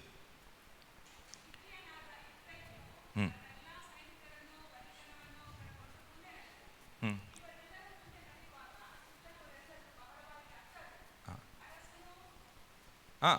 ಅಲ್ಲಿ ದೇವರಾಧನೆ ಮಾಡುವ ಬೆಟ್ಟವನ್ನು ಹತ್ತಿದ್ನು ಇಲ್ವಾ? 2 ಸಮುವೇಲ 15ನೇ ಅಧ್ಯಾಯದಲ್ಲಿ 32ನೇ ವಚನದಲ್ಲಿ ಹಾಗೆ ಇರುವುದಲ್ಲ, ದೇವರಾಧನೆ ಮಾಡುವ ಸ್ಥಳವನ್ನು. ಅವನು ಗುಡ್ಡದ ತುದಿಯಲ್ಲಿ ದೇವರ ಆರಾಧನೆ ಮಾಡುವ ಸ್ಥಳಕ್ಕೆ ಬಂದನು. ಹಲ್ಲೆಲೂಯ. ಸೊ ದಾವೀದ ಅಡವಿಗೆ ಹೋದಾಗ ಇವತ್ತು ಎಲ್ಲಿ ಮಲಗುವುದು, ಎಲ್ಲಿ ಹಾಸಿಗೆ ಸಿಗ್ತದ, ಏನಾದರೂ ಉಂಟಾ ಮಲಗಲಿಕ್ಕೆ, ಅದನ್ನು ಹುಡುಕ್ಲಿಕ್ಕಿಲ್ಲ. ಎಲ್ಲಿ ನಾನು ಹೋಗಿ ಪ್ರಾರ್ಥನೆ ಮಾಡುವುದು, ಎಲ್ಲಿ ಹೋಗಿ ನನ್ನ ದೇವರನ್ನು ಆರಾಧಿಸುವುದು ಎಂಬುದಾಗಿ ಹುಡುಕಿದ. ಅವನ ಹೃದಯದಲ್ಲಿ ದುಃಖ ಇದೆ, ಅವನಿಗೆ ಅಪಮಾನ ಆಗಿದೆ, ಅವನಿಗೆ ನೋವಾಗಿದೆ. ಅನೇಕ ಬಾರಿ ನಮಗೆ ನೋವಾದರೆ, ಅಪಮಾನ ಆದರೆ ಇಲ್ಲಿ ಚರ್ಚಿಗೆ ಬಂದರೆ ನಾವು ಕಲ್ಲ ಕಂಬದಾಗಿ ನಮ್ಮ ಕೈ ಸಹ ಮೇಲೆ ಹೋಗುವುದಿಲ್ಲ, ಏನು ಸಹ ಆಗುವುದಿಲ್ಲ. ಯಾಕೆ? ಪ್ರಾಬ್ಲಮ್. ದಾವೀದನ ಮಗ ಸತ್ತು ಹೋಗ್ತಾನೆ. 7 ದಿವಸ ಉಪವಾಸ ಪ್ರಾರ್ಥನೆ ಮಾಡ್ತಾನೆ ಅವನು ಹುಷಾರಿಲ್ಲದಿರುವಾಗ. ಬೆಷ್ಯೆಬಳ ಮೂಲಕ ಹುಟ್ಟಿದ ಮಗ ಹುಷಾರಿಲ್ಲದಾಗ 7 ದಿವಸ ಉಪವಾಸ ಪ್ರಾರ್ಥನೆ ಮಾಡ್ತಾನೆ. 7ನೇ ದಿವಸ ಮಗು ಸತ್ತು ಹೋಗ್ತದೆ. ಈಗ ದಾವೀದ ಏನು ಮಾಡ್ತಾನೆ? ಅವನ ಮನೆಗೆ ಹೋಗ್ತಾನೆ, ಸ್ನಾನ ಮಾಡ್ತಾನೆ, ಊಟ ಮಾಡ್ತಾನೆ, ಅವನು ದೇವರ ಆಲಯಕ್ಕೆ ಬಂದು ದೇವರನ್ನು ಸ್ತುತಿಸ್ತಾನೆ. ನಮಗೆ ಇದು ಕತೆ ಎಲ್ಲ ಓದಲಿಕ್ಕೆ ಈಸಿ. ನಾವು ಏನು ಮಾಡ್ತೇವೆ ನಮ್ಮ ಲೈಫ್ನಲ್ಲಿ? ನಮ್ಮ ಪ್ರೀತಿ ಪಾತ್ರರನ್ನು ಕಳ್ಕೊಂಡಾಗ, ನನ್ನ ಜಾಬ್ ಕಳ್ಕೊಂಡಾಗ, ನನ್ನ ಹಣ ಕಳ್ಕೊಂಡಾಗ, ನನ್ನ ಮನೆ ಕಳ್ಕೊಂಡಾಗ, ನನ್ನ ಎಲ್ಲ ಗೌರವ ಕಳ್ಕೊಂಡಾಗ ನಾನು ಹೇಗೆ ರೆಸ್ಪಾಂಡ್ ಮಾಡ್ತೇನೆ? ನಾನು ಆಗ ಆರಾಧಕನ? ಅದು ಇಂಪಾರ್ಟೆಂಟ್. ಆಗ ನಾನು ವರ್ಷಿಪರ? ಟೆಸ್ಟ್ ಮಾಡ್ತಾರೆ. ರಿಯಲ್ ವರ್ಷಿಪರ್ ಅವನು ಎಲ್ಲ ಸಮಯದಲ್ಲಿ ಕರ್ತನನ್ನು ಸ್ತುತಿಸ್ತಾನೆ. ಕಷ್ಟ, ಕಣ್ಣೀರು, ದುಃಖ, ಸಮಸ್ಯೆ, ನೋವುಗಳ ಮಧ್ಯದಲ್ಲಿ ದೇವರ ಮುಖವನ್ನು ಹುಡುಕ್ತಾನೆ. They are the real worshippers. ಅವರು ನಿಜವಾದ ಭಕ್ತರು. ನಾವು ಕಷ್ಟದಲ್ಲಿ ಹೋಗುವಾಗ ಪ್ರಾರ್ಥನೆ ಮಾಡ್ತೇವೆ, ಎಲ್ಲರೂ ಮಾಡ್ತಾರೆ. ಸಮಸ್ಯೆ ಬಂದಾಗ ಆರಾಧನೆ ಮಾಡೋದು ಕಷ್ಟ, ದೇವರನ್ನು ಸ್ತುತಿಸುವುದು ಕಷ್ಟ. It is difficult. ಆದರೆ ನಿಮಗೆ ಯಾವುದು ಮಾಡಲಿಕ್ಕೆ ಸಾಧ್ಯವಿಲ್ಲವಾ ಅದನ್ನು ನೀವು ಮಾಡುವಾಗ ಅಲ್ಲಿ ಅದ್ಭುತ ನಡೀತದೆ. ದೇವರು ಪುನಃ ಆ ದಾವೀದನನ್ನು ಕರ್ಕೊಂಡು ಬಂದು ಸಿಂಹಾಸನದಲ್ಲಿ ಕೂತ್ಕೊಳ್ಳಿಸಿದ್ರು. ಅವನಿಗೆ ಪುನಃ ಸಿಂಹಾಸನ ಕೊಟ್ಟರು. ಹಲ್ಲೆಲೂಯಾ. ಅವನು ಕಳ್ಕೊಂಡದನ್ನು ಪುನಃ ದೇವರು ತಿರುಗಿ ಕೊಟ್ಟರು. ಅದಕ್ಕೆ ದೇವರು ಹೇಳ್ತಾರೆ, ಈ ದಾವೀದ ಇದ್ದಲ್ಲ, ಇನ್ನು ನನ್ನ ಹೃದಯಕ್ಕೆ ಒಪ್ಪುವ ಮನುಷ್ಯ. ಅಪೊಸ್ತಲರ ಕೃತ್ಯ 13ರಲ್ಲಿ ಹೇಳ್ತಾರೆ, ಇವನು ನನ್ನ ಹೃದಯಕ್ಕೆ ಒಪ್ಪುವ ಮನುಷ್ಯ. ಇಂಗ್ಲಿಷ್ ಬೈಬಲ್ ಹೇಳ್ತದೆ, ಈಸ್ ಆಫ್ಟರ್ ಮೈ ಹಾರ್ಟ್. ಇವನು ನನ್ನ ಹಿಂದೆ ಬಿದ್ದಿದ್ದಾನೆ. ದಾವೀದ ಟೆಸ್ಟ್ ಪಾಸ್ ಆದ. ನಾವು ಪ್ರೂವ್ ಆಗಬೇಕು ದೇವರ ಟೆಸ್ಟ್ನಲ್ಲಿ, ಪರೀಕ್ಷೆಗಳಲ್ಲಿ. ದೇವರು ನಮ್ಮನ್ನು ಹಂತ ಹಂತವಾಗಿ ಟೆಸ್ಟ್ ಮಾಡಿ. ನೀವು ಇಲ್ಲಿ ಕೂತ್ಕೊಂಡಿದ್ದೀರಲ್ಲ, ನಿಮ್ಮ ಲೈಫ್ನಲ್ಲಿ ನೀವು ಈಗ ಸಹ ಅನೇಕ ಟೆಸ್ಟ್ನಲ್ಲಿ ಹಾದು ಹೋಗ್ತಿದ್ದೀರಿ. ಅನೇಕ ಪರೀಕ್ಷೆಗಳು ಹಿಂದೆ ಸಾಗಿದೆ, ಇನ್ನು ಮುಂದೆ ಸಹ ಇರ್ತದೆ. ನಮಗೆ ದೇವರ ಮೇಲೆ ಪ್ರೀತಿ ಉಂಟಾ, ಮಮತೆ ಉಂಟಾ, ಭಕ್ತಿ ಉಂಟಾ, ನಾವು ಎಲ್ಲ ಟೆಸ್ಟನ್ನು ಜಯಿಸ್ತೇವೆ. ಎಲ್ಲ ಟೆಸ್ಟನ್ನು ಜಯಿಸ್ತೇವೆ. ದಾವೀದ ದೇವರಿಗೆ ಒಪ್ಪುವ ಮನುಷ್ಯ, ಹೃದಯಕ್ಕೆ ಒಪ್ಪುವ ಮನುಷ್ಯ ಎಂಬುದಾಗಿ ದೇವರು ತಿಳ್ಕೊಂಡ್ರು. ನಾವೆಲ್ಲರೂ ದೇವರ ಸನ್ನಿಧಿಯಲ್ಲಿ ಎದ್ದು ನಿಂತುಕೊಳ್ಳುವ, ನಾವು ಪ್ರಾರ್ಥನೆ ಮಾಡುವ. ನಾವು ನಿಜವಾದ ಆರಾಧಕರ, ನಾನು ನಿಜವಾದ ಭಕ್ತನ? ನನ್ನ ಹೃದಯ ದೇವರಿಗಾಗಿ ಹಂಬಲಿಸ್ತದ? ದಾವೀದನ ಹೃದಯ ದೇವರಿಗಾಗಿ ಹಂಬಲಿಸ್ತಾ ಇತ್ತು. ಯಾರು ಆಚೆ ಈಚೆ ನೋಡಬೇಡಿ, ಎಲ್ಲರ ಕಣ್ಣುಗಳನ್ನು ಮುಚ್ಚಿ ಕ್ಷಣ ಹೊತ್ತು ಪ್ರಾರ್ಥನೆ ಮಾಡುವ. ದೇವರ ಆತ್ಮ ನಿಮ್ಮನ್ನು ಸ್ಪರ್ಶ ಮಾಡಲಿಕ್ಕಿದ್ದಾರೆ. ನೀವು ಅನೇಕ ಸಮಸ್ಯೆಗಳಲ್ಲಿ, ತೊಂದರೆಗಳಲ್ಲಿ, ಪರೀಕ್ಷೆಗಳಲ್ಲಿ ಹಾದು ಹೋಗ್ತಾ ಇದ್ದೀರಾ. ಇಲ್ಲಿ ಕೂತ್ಕೊಂಡವರು ಅನೇಕ ರೀತಿಯ ಸಂಗತಿಗಳಲ್ಲಿ ನೀವು ಹಾದು ಹೋಗ್ತಾ ಇದ್ದೀರಾ. ದೇವರು ಅದಕ್ಕೆ ಉತ್ತರ ಕೊಡ್ಲಿಕ್ಕಿದ್ದಾರೆ. ನಿಮಗೆ ದೇವರು ಅದಕ್ಕೆ ಉತ್ತರ ಕೊಡ್ಲಿಕ್ಕಿದ್ದಾರೆ. ದೇವರು ಅದಕ್ಕೆ ಉತ್ತರ ಕೊಡ್ಲಿಕ್ಕೆ ದೇವರ ಸಂದೇಶದಲ್ಲಿ ಈಗಾಗಲೇ ನಿಮ್ಮೊಂದಿಗೆ ಮಾತನಾಡಿದ್ದಾರೆ. ಕಾದುಕೊಳ್ಳುವ ಟೆಸ್ಟ್, ತಾಳ್ಮೆಯ ಟೆಸ್ಟ್. ಅನೇಕರು ಇವತ್ತು ಇಲ್ಲಿ ಕಾದುಕೊಳ್ಳುವ ಟೆಸ್ಟ್ಗೆ ಒಳಪಟ್ಟಿದ್ದೀರಿ. Test of waiting. Just wait. ತಾಳ್ಮೆಯಿಂದ ಕಾದುಕೊಳ್ಳಿ ದೇವರ ಸಮಯಕ್ಕೆ. ದೇವರು ಡಿಲೇ ಮಾಡುವುದಿಲ್ಲ, ದೇವರು ತಕ್ಕ ಸಮಯದಲ್ಲಿ ಕೊಡ್ತಾರೆ. ಈ God will give you at right time.